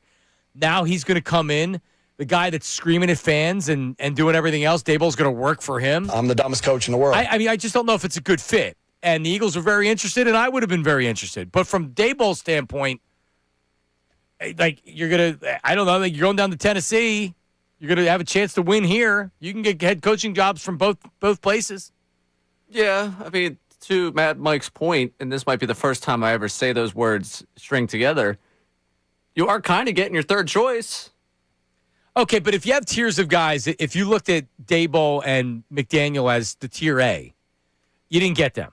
Right. You struck out. I mean, they're the ones that put out in the ether that they were taking big swings at the offensive coordinator job. There was a lot written about it, how full autonomy and bringing in a guy that has in his offense, and you're going to have to challenge the quarterback. And so much good. You had the press conference where it's like, oh, well, Nick Sirianni, he's the one making the hire, but it's a full autonomy. Like, whatever. And then they miss out on the two guys that actually would deserve full autonomy. They're not going to get a C level because all these other guys are about the same. I don't know if Bobby Slowick's any different from Jim Bob Cooter or Charlie Weiss Jr. or any of these other guys. I have no idea. How the hell would I know? A lot of Bobs in the last segment. Cooney, Slowick. Jim Bob Cooter by far would be my top choice just based on the name. Right, yeah. I don't know. You can sit here and pretend that you know who the best offensive coordinator would be to hire. How would you know if it's Slowick or Cooter? I'm telling you, the guy that's been picking up groceries for Sean McVay. Go give him a call at this point. So, I mean, but that's an interesting opinion that you get one of his guys. The problem is they don't play calling experience. Okay. Well, McVay at one point never had play calling experience. And it worked out great for him. And that's good. Yep. We're staking the entire Sirianni-Hurts regime on a guy that's never had play calling experience. It's a risk, no doubt about it. Yeah. It's a risk. 610-632-0975, 610-632-0975. That's the phone line. That's the text line. Hello to everybody watching on YouTube. If you want to watch the show live on YouTube, do it. Every day, 10 a.m. to 2 p.m. And, of course, you can go back and you can watch whenever you want to. And there's not just the live shows and the shows on demand. We also have Dutsy will take clips from the show, interviews from the show, puts it up there on the Fanatic YouTube. And I have my Phillies series that I do, Phillies Hot Stove. So there's a lot of off-air content that we also do. That's why you have to make sure you subscribe to 97.5 The Fanatic on YouTube. We're almost at 31. We've went up 1,000 subscribers, what it feels like in a couple weeks. That's what Bichette will do for you. Man, you're not kidding. All right, coming up next, Adam Schefter weighed in on the offensive coordinator job this morning. And Jimmy Kempski said something yesterday about Sirianni's future involvement in the offense. All that's coming up next. Middays with Marks, 97.5 The Fanatic. Now on 97.5 The Fanatic Sports Update. I promise you, it's a good club. I'm Ray Dunn. This update's brought to you by Morgenstern Hair Restorations. Great teams stick together, and so does great hair. Morgenstern Hair Restoration Championship results. Visit morgensternhair.com or call 610-980-4000. Great teams stick together. That might be the phrase that the Phillies used this year as they try to sell you what they have as a franchise. Dave Dombrowski talking yesterday at the press conference that was put together for JT Realmuto's contract about how good this club is. I feel great about our club going to spring training. I think we have a very good chance. We won 96 games last year. We've got a different outfield in Garcia that we think can come back and have a big year for us. We made some changes in the bullpen.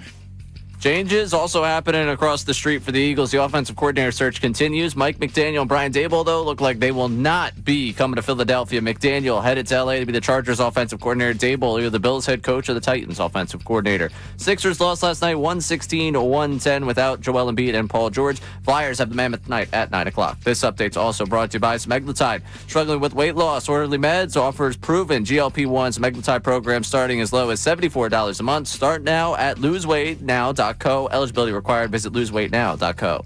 I'm Ray Dunn, your home for the Sixers Flyers best Birds talk in town. 97.5 The Fanatic and 97.5thefanatic.com.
with all that offensive talent. I'd want to go work for Jalen. That's me, but maybe I'm missing something. Like, you're looking at it from a glass half empty perspective, and I prefer to look at it the other way. Like, hey, Nick Sirianni's won a Super Bowl. Jalen Hurts has won a Super Bowl. There's a lot of talent there. Let me go try that.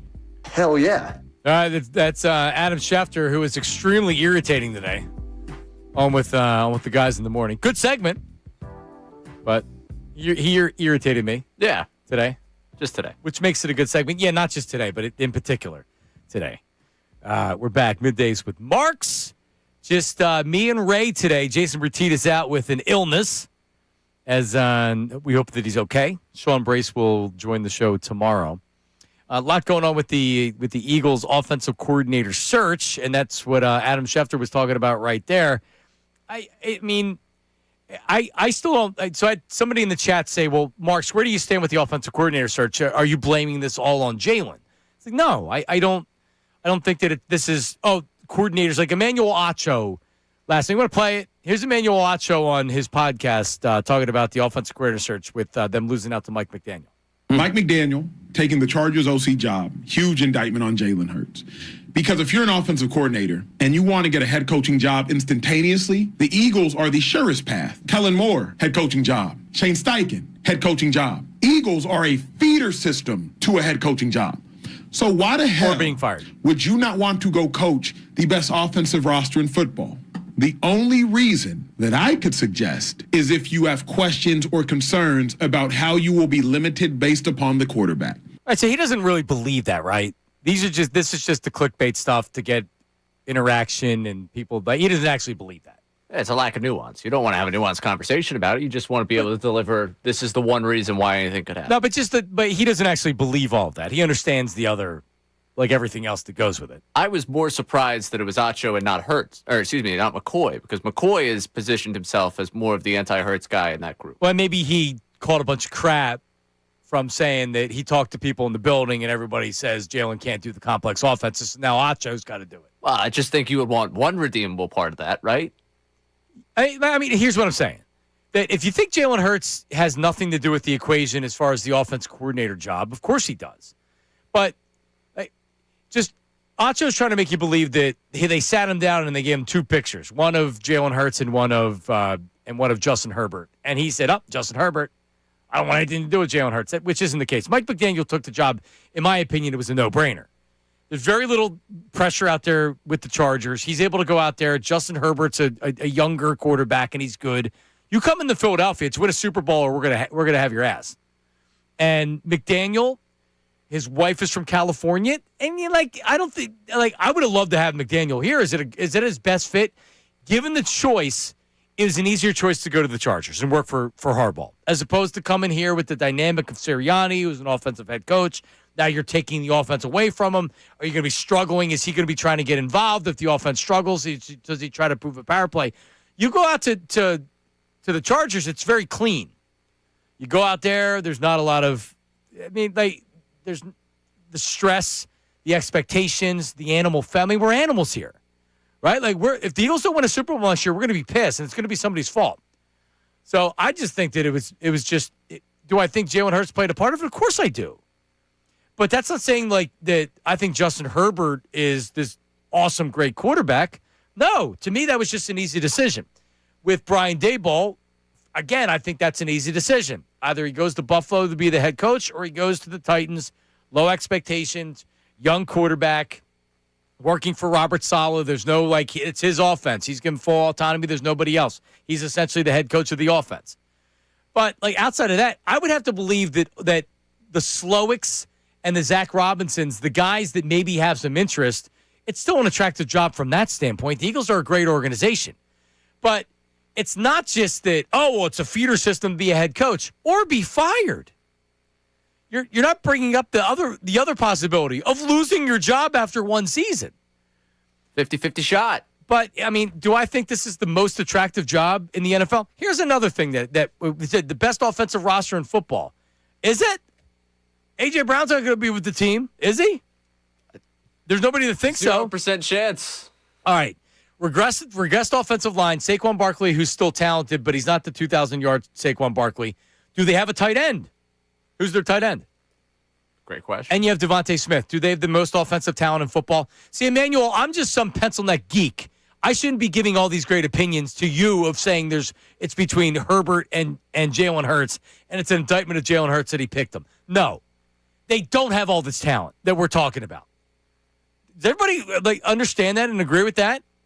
They could after the end of the offseason, but that's not what coaches are looking at. Coaches are looking at what's there right now and where you could possibly be. If McDaniel didn't have better options, he'd be in Philadelphia. If Bichette didn't have a better option, he'd be in Philadelphia. They have options. We have a good club. Yes. And the Eagles do have a good club. But let's not act like the quarterback isn't a piece of that. And that's the difference is I can understand that it's a piece of it. Because you're getting a lot of people, I'll get DMs today calling me like, you don't know what you're talking about. You don't know ball. Jalen Hurts is a Super Bowl MVP. You can be a Super Bowl MVP, and also there's glaring deficiencies in the passing offense with Jalen Hurts the last 2 years. You don't think offensive coordinators see that? You think all they look at is the Super Bowl MVP? Like, give me a break with this. It's both. It's all part of it. McDaniel has to Google Jalen Hurts, just sees the picture of him holding the Lombardi, and is like, I can work with him. Smoking that cigar. Yeah. Sitting down. Still an awesome picture. It's iconic. Yeah. It's a great picture.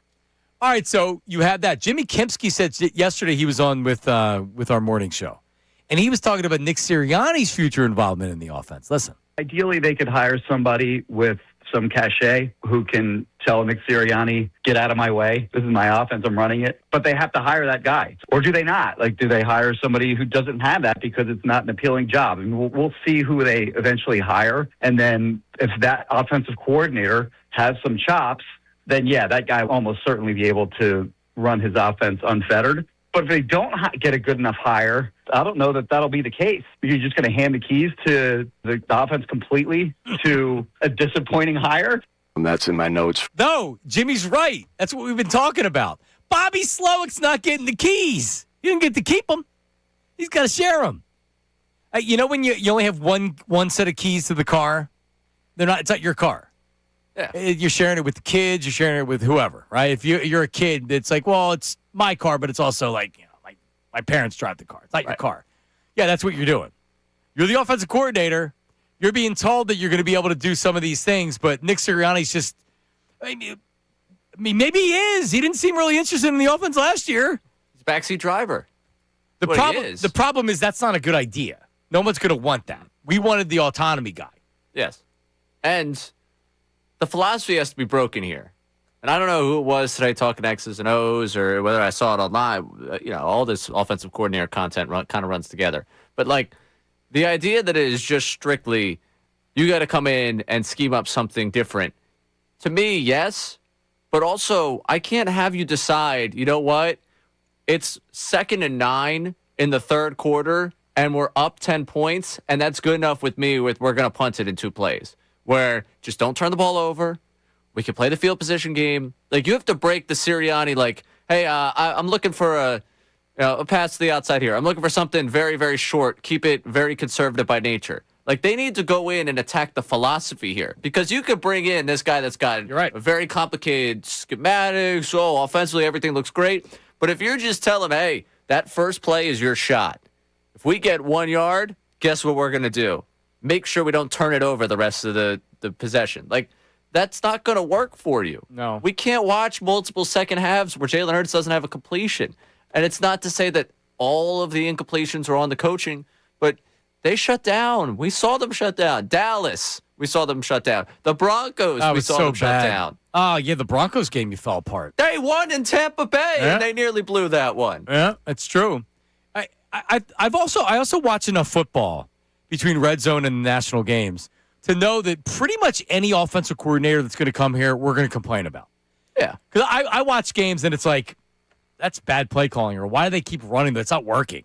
Yeah, of course. And so, yeah, whoever they hire isn't going to necessarily, they're not going to get, this guy's the best play caller ever, every week.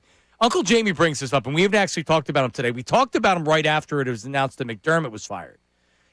Uncle Jamie says that he thinks they're waiting around for Brady. Because there's no urgency to hire any of these guys right now. So Joe Brady's the offensive coordinator of the Bills.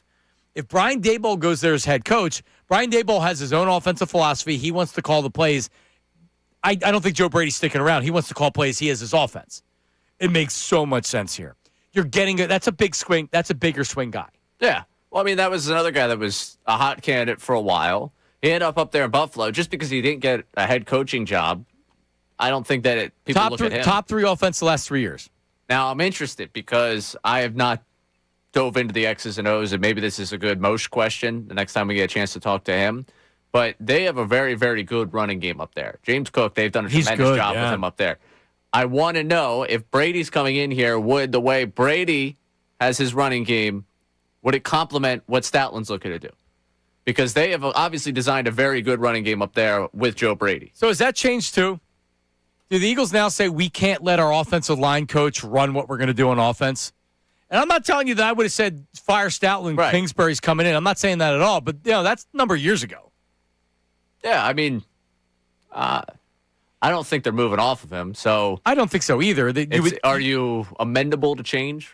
You would think that a guy like Brady would be.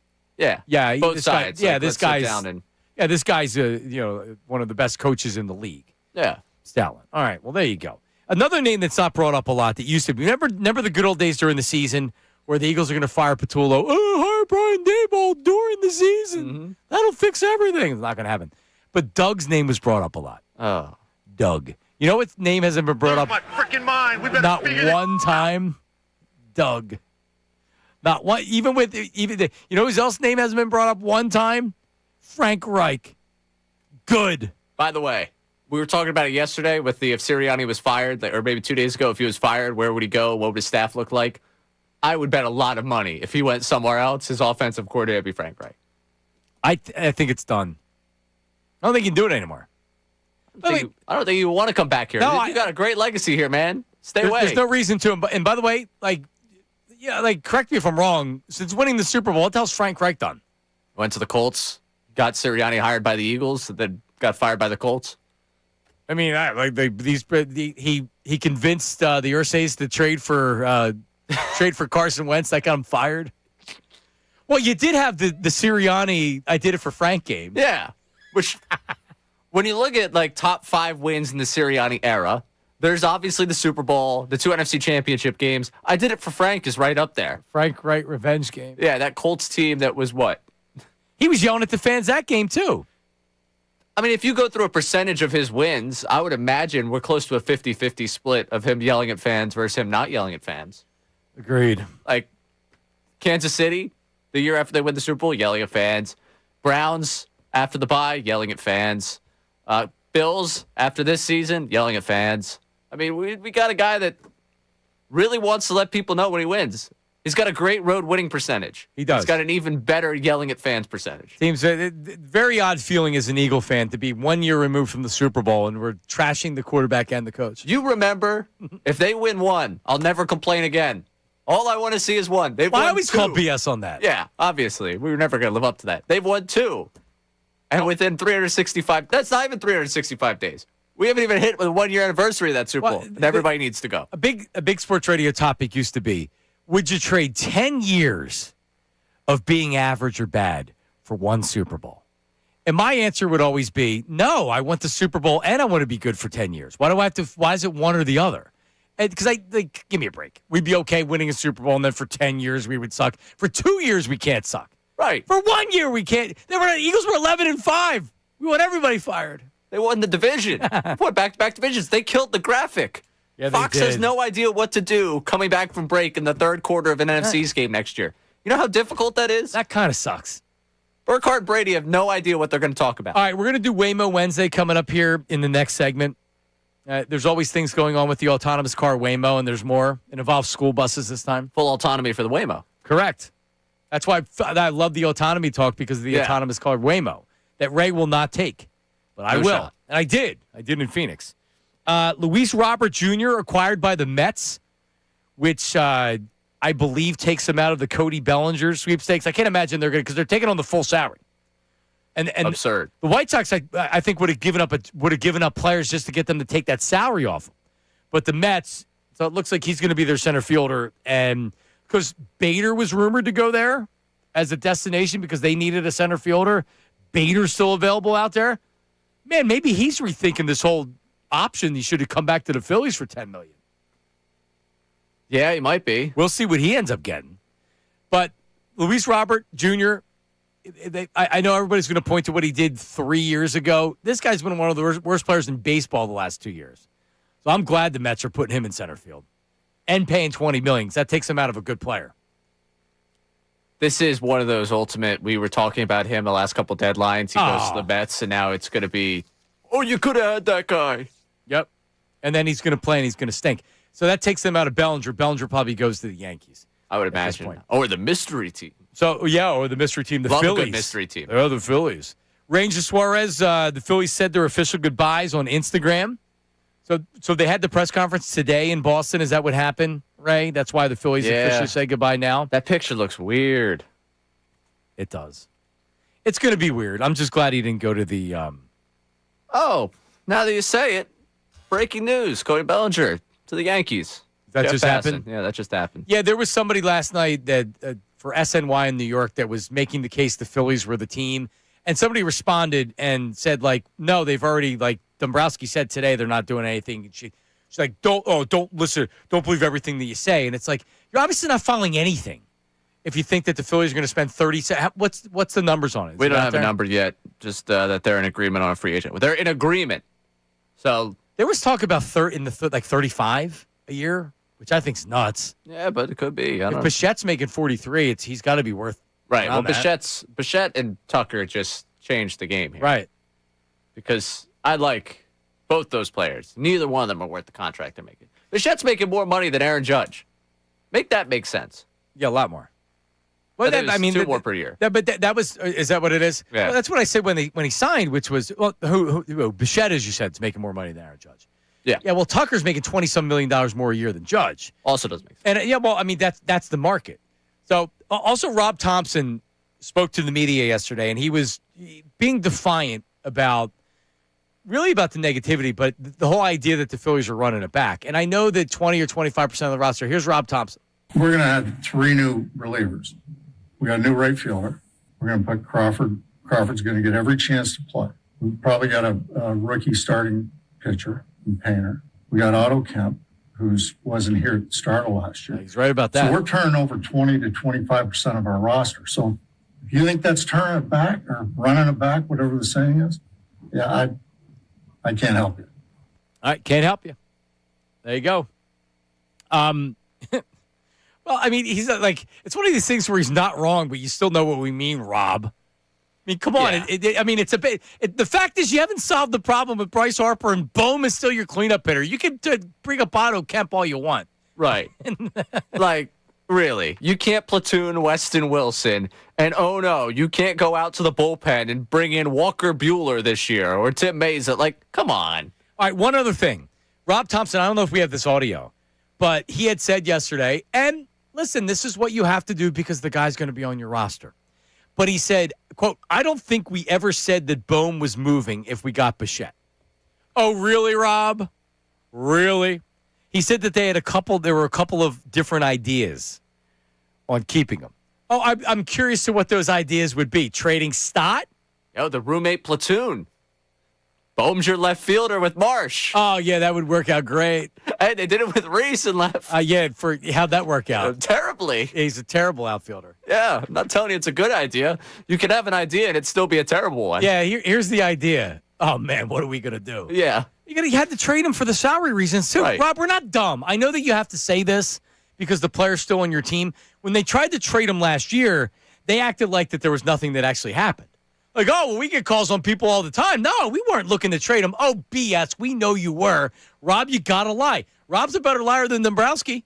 Oh, yeah, for sure. Thompson's a fantastic liar.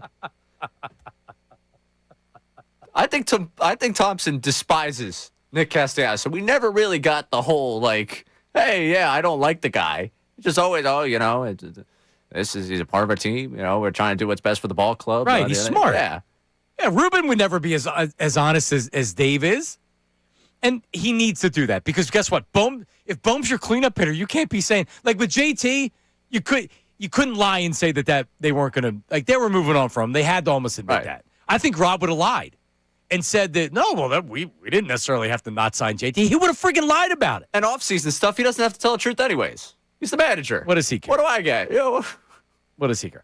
All right, coming up, it's a Waymo Wednesday. The latest on the autonomous car Waymo, some phone calls, and your opportunity. We have a 4-pack of Drexel tickets on Saturday.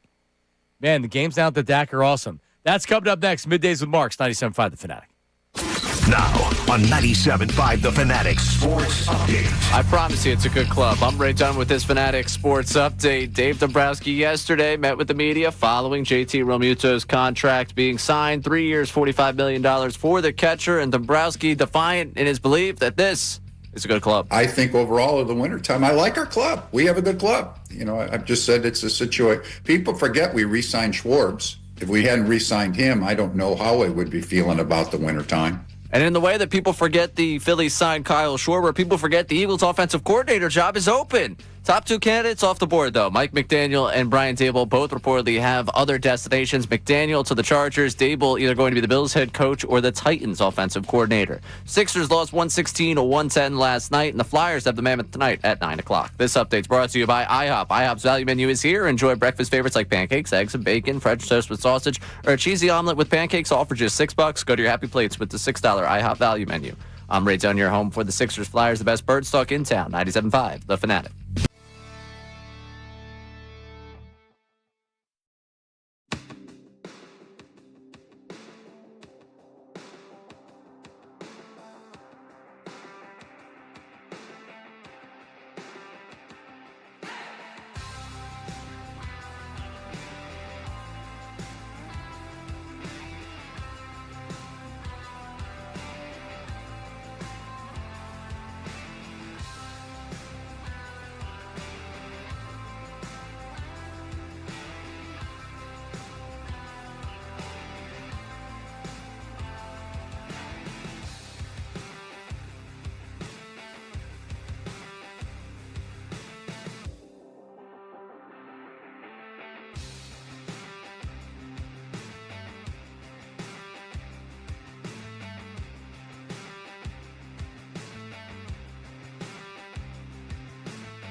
Were the Phillies used by Bo Bichette?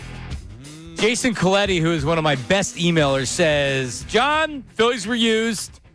While the agent didn't go back, the player didn't want the long-term deal. He met with the Mets. Short-term big money opt-outs is what they're looking for. I mean, they also could have, the Mets could have said, hey, we have interest, but if they were really going, they were all in on Kyle Tucker. So did they know that if they lost out on Tucker, they would have pivoted to Bo Bichette? I mean, like, did the Mets say, hey, if we lose out on Kyle Tucker, we'll go for you? I mean, maybe. But I don't know. Like, were they used? Well, all these teams are used. Right? It's all leverage. It's all negotiation here. Yeah. Anybody that thought it was anything other than the best, the most amount of money or the best deal for the player was where he was going. When people were putting, oh, the relationship with Don Mattingly, oh my God, that means so much. Yeah, right. Sure, he loves Don Mattingly. If the Phillies would offer what the Mets offered, maybe he goes there. The Phillies would offer him $300 million over 9 years, he goes there, right? Like, let's not be naive here. So, yeah, I don't know if they were totally used, because I do think Bichette would have come here if that was the best deal in his mind. Yeah. There you go. But it wasn't. He got an opt-out after each year of his contract, to which he's making $42 million. Yeah, he's guaranteed $126, but he can get out if he wants to after. That was an interesting thing that Bob said to us about maybe an annoyance from the man up top about not being able to give an opt-out. He did say that because he said he did some digging. So John Middleton was mad they didn't do an opt-out? Or he's mad at the Mets for doing the opt-out? Or Dombrowski's upset that opt-outs aren't the way the Phillies do business. He's mad at the Phillies. Dombrowski is. Yeah, I mean, what does Dombrowski care about doing opt-outs? Right. He doesn't care. No. He can leave whenever. Well, for Middleton, that just means the player can leave whenever. Right. Oh, you don't want to be a part of the Phillies family forever? Yeah, but see, like, hell with you. Here's how I look at Bo Bichette with the Mets. What do the Mets care? They get a good player for 1 year. If he leaves after 1 year, they get a good player for 1 year. They didn't trade their top prospects for him. They have no obligation outside of the 126, the guaranteed money. So worst case for them, well, worst case if he sucks, which I don't think is going to happen. But if they get a good player for 3 years, they get a good player for 3 years. If they get a good player for 1 year, they get a good player for 1 year. If he's leaving after 1 year, that means he had a hell of a year. Right. And that's a good thing if you're the Mets. Correct. And then you have $42 million in theory to spend again. And if he leaves, he leaves. All right. There'll be another player. Right. There's other players. Right. Yeah. It's like Bo Bichette's not the end of the world. The Phillies are sure acting like it. See, like the Phillies acting like the way they're acting, it really tells you what they think of the situation. Right. That they didn't see a lot of avenues to get better, and they fell into one, and they didn't. So now they just, hey, man, you know what we have? We have a good club. We at least got that out of it. Yeah. All right. It's a Waymo Wednesday, Ray Dunn. So this is ABC News. So these Waymos, what I've learned, are all over the place. And also, this isn't this report. You know where they're going, Ray? The highway.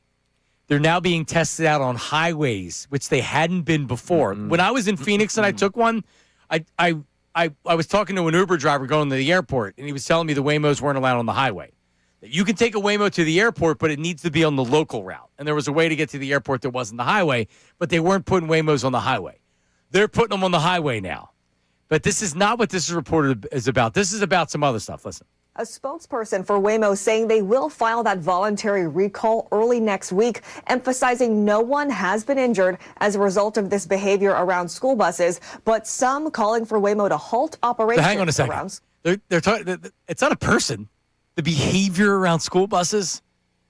We're treating them a lot like people. Oh, they're learning from their mistakes. I know, it's creepy. They're growing up. Yeah. You're teaching the car to fear humans is what the one person had said. That was the San Francisco thing where they're jumping off the car. They're like, it's learning to hate humans. It's like, we're training this robot to despise human beings. Good. That's a good call. What could possibly go wrong? I only have so many more years left on this floating rock in the sky. All right, go ahead. Schools. This morning, Waymo pumping the brakes, issuing a voluntary software recall on its autonomous vehicles after the National Highway Traffic Safety Administration launched a preliminary investigation around illegal maneuvers like these. Watch this school bus in Austin, Texas, with its stop arm extended and lights flashing. In more than one instance, children crossing the road, but the robotaxi keeps driving. Until the problem is...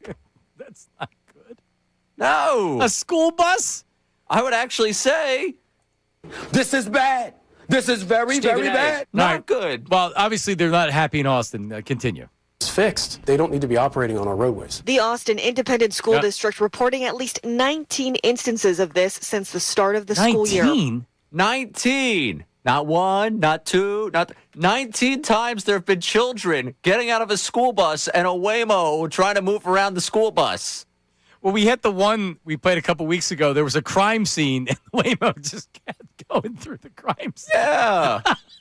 Stopping on the train tracks, taking out kids, going into a crime scene. That was last week. It was on the train tracks. Yeah. Well, there's more. A Waymo executive sitting down with us just before the recall. We've already analyzed the situation and implemented fixes so that Listen to such this follow-up. situations are much less likely to occur in the future. So you're saying it will not happen again? I don't think people should expect perfection. What's really important, though, is that we're learning from all the different scenarios that we encounter. Waymo stating it has achieved a 5-fold reduction in injury-related crashes compared to human drivers. All right. So then we have the ending with more problems. Oh, yeah. So then they do a lot of mumbo jumbo, and then they really buried the good stuff at the end. Here's more. The robotaxi facing its fair share of criticisms and viral moments. Hi, we are currently blocking a train. This passenger in Georgia trapped inside a Waymo. Get out the car. Oh, hi. I'm sorry. She can't get out the car. And last month, a community uproar after a Waymo hit and killed a beloved neighborhood cat in San Francisco. I mean, what are we doing? Hold on. Like everything that they said, people stuck in cars, the train tracks, unacceptable. I mean, we're blaming the Waymo. We want to shut down Waymo because it ran over a cat. Unless it was in somebody's front yard or in their house. I mean, I'd never want to see a dead animal anywhere. Correct. But it happens. Unfortunately. Cat runs in the street, gets hit by a car. I know the Waymo maybe doesn't have the same eyes as the human, and maybe that's a flaw in it, but still. I mean, there's been plenty of cats and dogs hit by people. Right. At least the Waymo, I hope, stopped. In the news report, it shows the beloved cat, too. Oh, that's... You a cat guy? No. I just feel for the dead animal. That wasn't a strong no. Have you had cats in your life? Okay. No. Yeah, I don't really plan on owning them. I bet an ex-girlfriend had a cat. No. Really? Actually. I guess her parents did, but she didn't. No, yeah, no. I mean, I've been to apartments that have cats. Yeah, I'm out. Yeah, that's so cute. No, like the too many allergies and stuff. I don't necessarily have allergies, but I don't. The smell of litter, kitty litter, and I have a friend that's allergic to cats, and my that wife always is. made it for. Oh well, then my wife and mom. My mom is too. Oh well, that is perfect for you. That's a perfect excuse. Oh no, I'll never get a. Love cats. All the listeners love cats. Oh yeah, cats are the best. Yeah, Cats are the best. Yeah, we don't have any cat sponsorship. We don't have to fake it here. We certainly don't like Waymos running over cats. Correct. Middays with Marks is against Waymo running over cats. Also against pretty much everything Waymo's done, despite the fact John's going to take a Waymo the next chance. I will take the first chance I get to take a Waymo over an Uber. I will do it. So coming up next week, probably is what happens on the highways when the Waymos have hit the highways. That's coming up. Coming up next, we have the Drexel Dragon tickets that we're going to give away. So hang tight for that. Also, the YouTube chat recap as we hand it over to Unfiltered with Ricky Bo and Bill. That's coming up next. Middays with Marks 97.5 The Fanatic. Kincade and Salciunas.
Heyman's got an update on Bo Bichette because he has his press conference right now.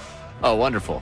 Sure, it's going to make us feel great. Oh, yeah. But the official Ranger Suarez is no longer a Philly, and now Bo Bichette. Yeah, New York's the mecca of the world. I dreamed of playing for the Mets. But you know what, Ray? We have a good club. Yeah. I don't want to curse. We got 15 minutes to go. We have a good club. Damn it, I'm telling you. We're not running it back, Ray. Damn it. We're not running it back. Do you listen to me? We have a good club. We're fine. All right, 4-pack of tickets to Drexel basketball against Northeastern. It's 2 p.m. Saturday. I think you're gonna get in before the snow, right? Yes. Snow's not looking like Sunday, Monday. Right. Disaster for us, but good for all the college basketball on Saturday. I'm telling you, I couldn't be more freaking miserable than having to deal with this kind, like a huge snowstorm. No way. It's bad enough I have to deal with cold. Do you use the Apple Weather app? Yeah.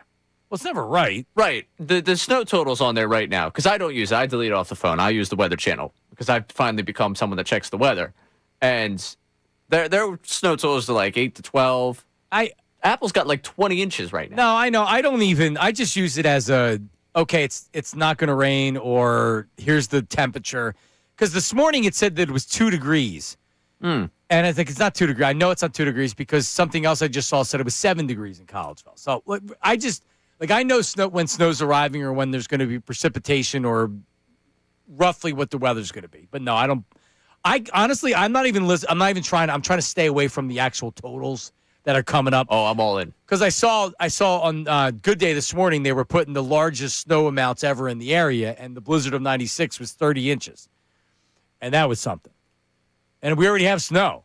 I'm so miserable with this potential of snow. I've already made plans with Connor for the championship game watching and how we're going to hotel it up and get ready for. You guys can bro it up all you want. I think we got Salciunas in as well. So. Oh, that sounds awful.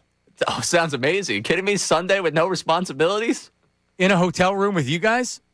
Probably at the hotel bar, I'd assume. Okay. Well, I would like to hang out with you guys, but I wouldn't want to share hotels with you. Oh, we're not sharing a hotel room. No? We're talking about going to the hotel. They're going to actually give us our own hotel room? I would imagine so. Okay.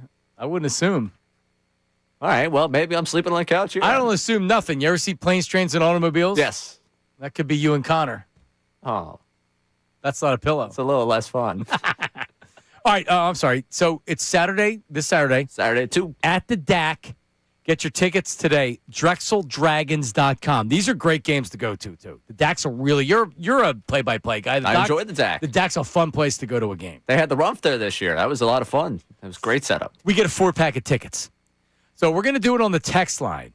So the 5th texter that texts the word dragon to 610-632-0975. 610-632-0975. The 5th texter that comes on the text line, according to Ray, with the word dragon wins the 4-pack. Again, DrexelDragons.com. Good luck. Jim in Cheltenham has been monitoring the Bo Bichette press conference for Middays with Marks. Jim, what is he saying, man? What's going on? Well, this guy's a flying ball. This guy. First thing is I want to play for a championship team like the Mets. Oh, yeah, the Mets who have never been in the playoffs 3 straight years, while the Phillies have won more division championships than the Mets, have won more pennants than the Mets. Right there tells you he did not want to come here. Then he started to ask the question, why you want to leave after 1 year? And he didn't know what to say. He was all nervous, and he went toward his agent, and the agent gave him some slime ball answer after that. It was, he didn't want to come here in the first place. The Phillies should have never got involved in the first place. Oh. He just used the Phillies. They thought when they offered 7 years and $200 million, the Phillies were not going to say no. The Phillies shocked them and said yes. And then he waited for the Dodgers-Mets thing to get over, and whoever lost it, they were going to jump on the other team. Could have been. The Phillies never had a chance. They never had a chance in the first place. This is a waste of everybody's time. Jim, I thought it was done. Jim, I wish I could say that I'm not starting to agree with that. Todd Zalecki asked him yesterday. Todd's going to join us tomorrow. Todd Zalecki asked him yesterday if he felt he was being used by the Mets. And looking back on it, it's kind of like when someone's asking you about your ex-girlfriend, like, did she break up with you for another guy? Because sometimes in relationships when there's the breakup, it's just like, yeah, it's just not working out. But they've already met somebody else, and they need to right. No, it's just not working out. And then 2 weeks later, you see them on Facebook, and they're taking pictures with some other person. It's like, wow, that went Instagram official pretty quickly. Right. We've all seen that. Yeah. That's what it feels like with this now. When they asked Dave, you could see Dave, the emotions that were going through him, where it was hitting him like, oh my God, we got used so bad. Because he's like, oh, I mean, I don't think that we were used and blah, blah, blah. Did he never intend coming here? I don't know, man. The reporting is that he agreed to it, and then the Mets swooped in at the last second. Or is that when the agent went in and said, listen, you guys lost out to Tucker. Here's what we got to do. I don't know. I don't know what I believe.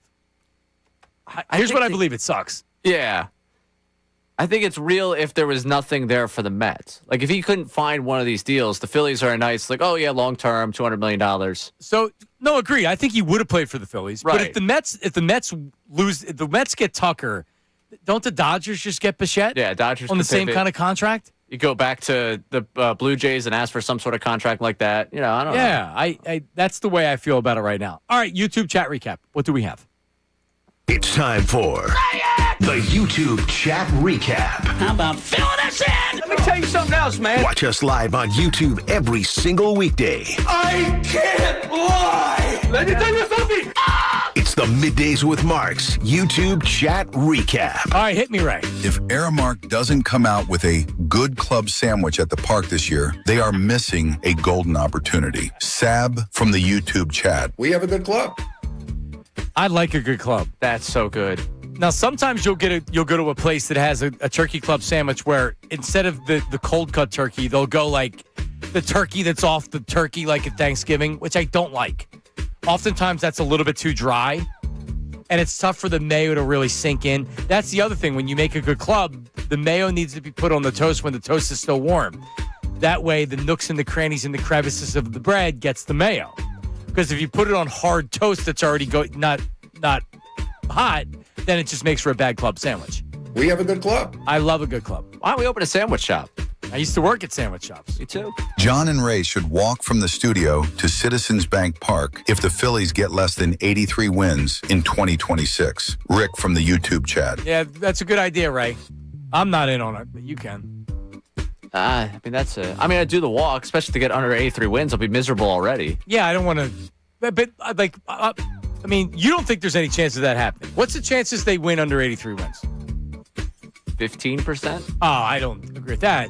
I can easily make the case why they don't get 83 wins. Their starting pitching goes to hell. Chris Sanchez is injured. Zach Wheeler doesn't come back like a lot of people think. Aaron Nola is a 6 ERA. Andrew Painter did what he did last year. And Taijuan Walker's Taijuan Walker. They're not, I mean, like, three of those things happened last year. Painter sucked last year in AAA. Nola was terrible. Taijuan Walker's Taijuan Walker. They won 96 games. I know they did, but that's also with Wheeler and Sanchez and Luzardo. I guess if everything goes wrong, sure. And a good club. 15% chance. Everything going wrong. All right, that's about right. What do we got? Hey, fellas, are you happy with the direction that the Flyers are going in? It feels like they're stuck in the middle with no big pieces to buy or sell. John Tortorella from LinkedIn Jobs. Open the network. Come on. He's working. Trending up or trending down, Flyers? Oh, we're back. Obviously, beat the Golden Knights. There was a win, but do you expect... No. Until I'm feeling good that Vidar's healthy, I'm worried. But are you worried about? So you're worried about it falling apart? Yeah, I mean they were always kind of playing a dangerous game, getting behind so early in these games, and now if they can't stop anyone defensively, it's concerning. So yeah, I don't know if we're talking playoffs the way we were the entire. Oh man, I was back. I know you were talking. You sent all those ideas to sales for remote broadcasts for their first playoff game.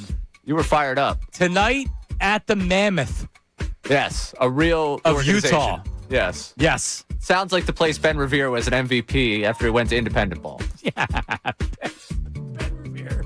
Schefter sounded defensive, which to me implies insecurity because he doesn't know enough about the A.J. Brown situation to speak intelligently on the topic. Mike from Virginia. Yeah, it's a good read. Maybe you might want to brush up on it, considering it's such a big story. At some point. I don't know, like, why couldn't you talk about it? Why is it so difficult? You know why? Because he talks about what he knows, and if he actually talk about football off the script, he struggles with it. That's why you only bring him on to tell whatever. Hey, Adam, whatever somebody texted you and gave you, you can talk about that. Otherwise, we go off the grid. You can't talk about it. Yeah, I don't remember. It was just so weird to me. So weird. Oh my God, it was cringeworthy bizarre. Good job by Kincade holding them accountable. All All right, what's next? Ray may not like cats, but he is an expert on cougars. Andy from the YouTube chat.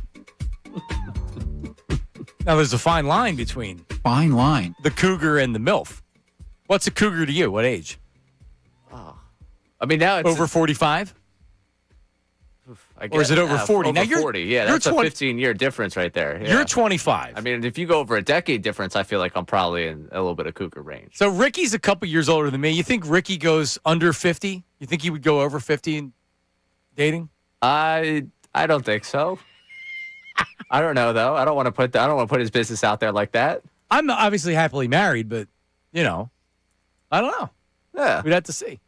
All right, well, they're coming up next. It should be an interesting afternoon. A lot to talk about with the Eagles. We're back tomorrow. Sean Brace in the show tomorrow as Unfiltered. Ricky Batalico, Bill Colarulo is coming up next. We'll talk to you tomorrow. Actually, Ray will not be on the show tomorrow. He's in for Bill and Ricky. That's right. With Brendan Gunn. Yes. All right. Hey, man. How about that? So I'll see you tomorrow as you come in to do TV. Look at you. Oh, I know. I'm sleeping in a little bit. Big I got shot. a haircut at 10 exactly tomorrow. Looking forward to it. Good work to have a freshie for the TV. I got to. All those gyms and bars, someone could take a look at me and be like, wow, look at that guy. You're going to have the Cougars tomorrow. All right, everybody. See you. Now on 97.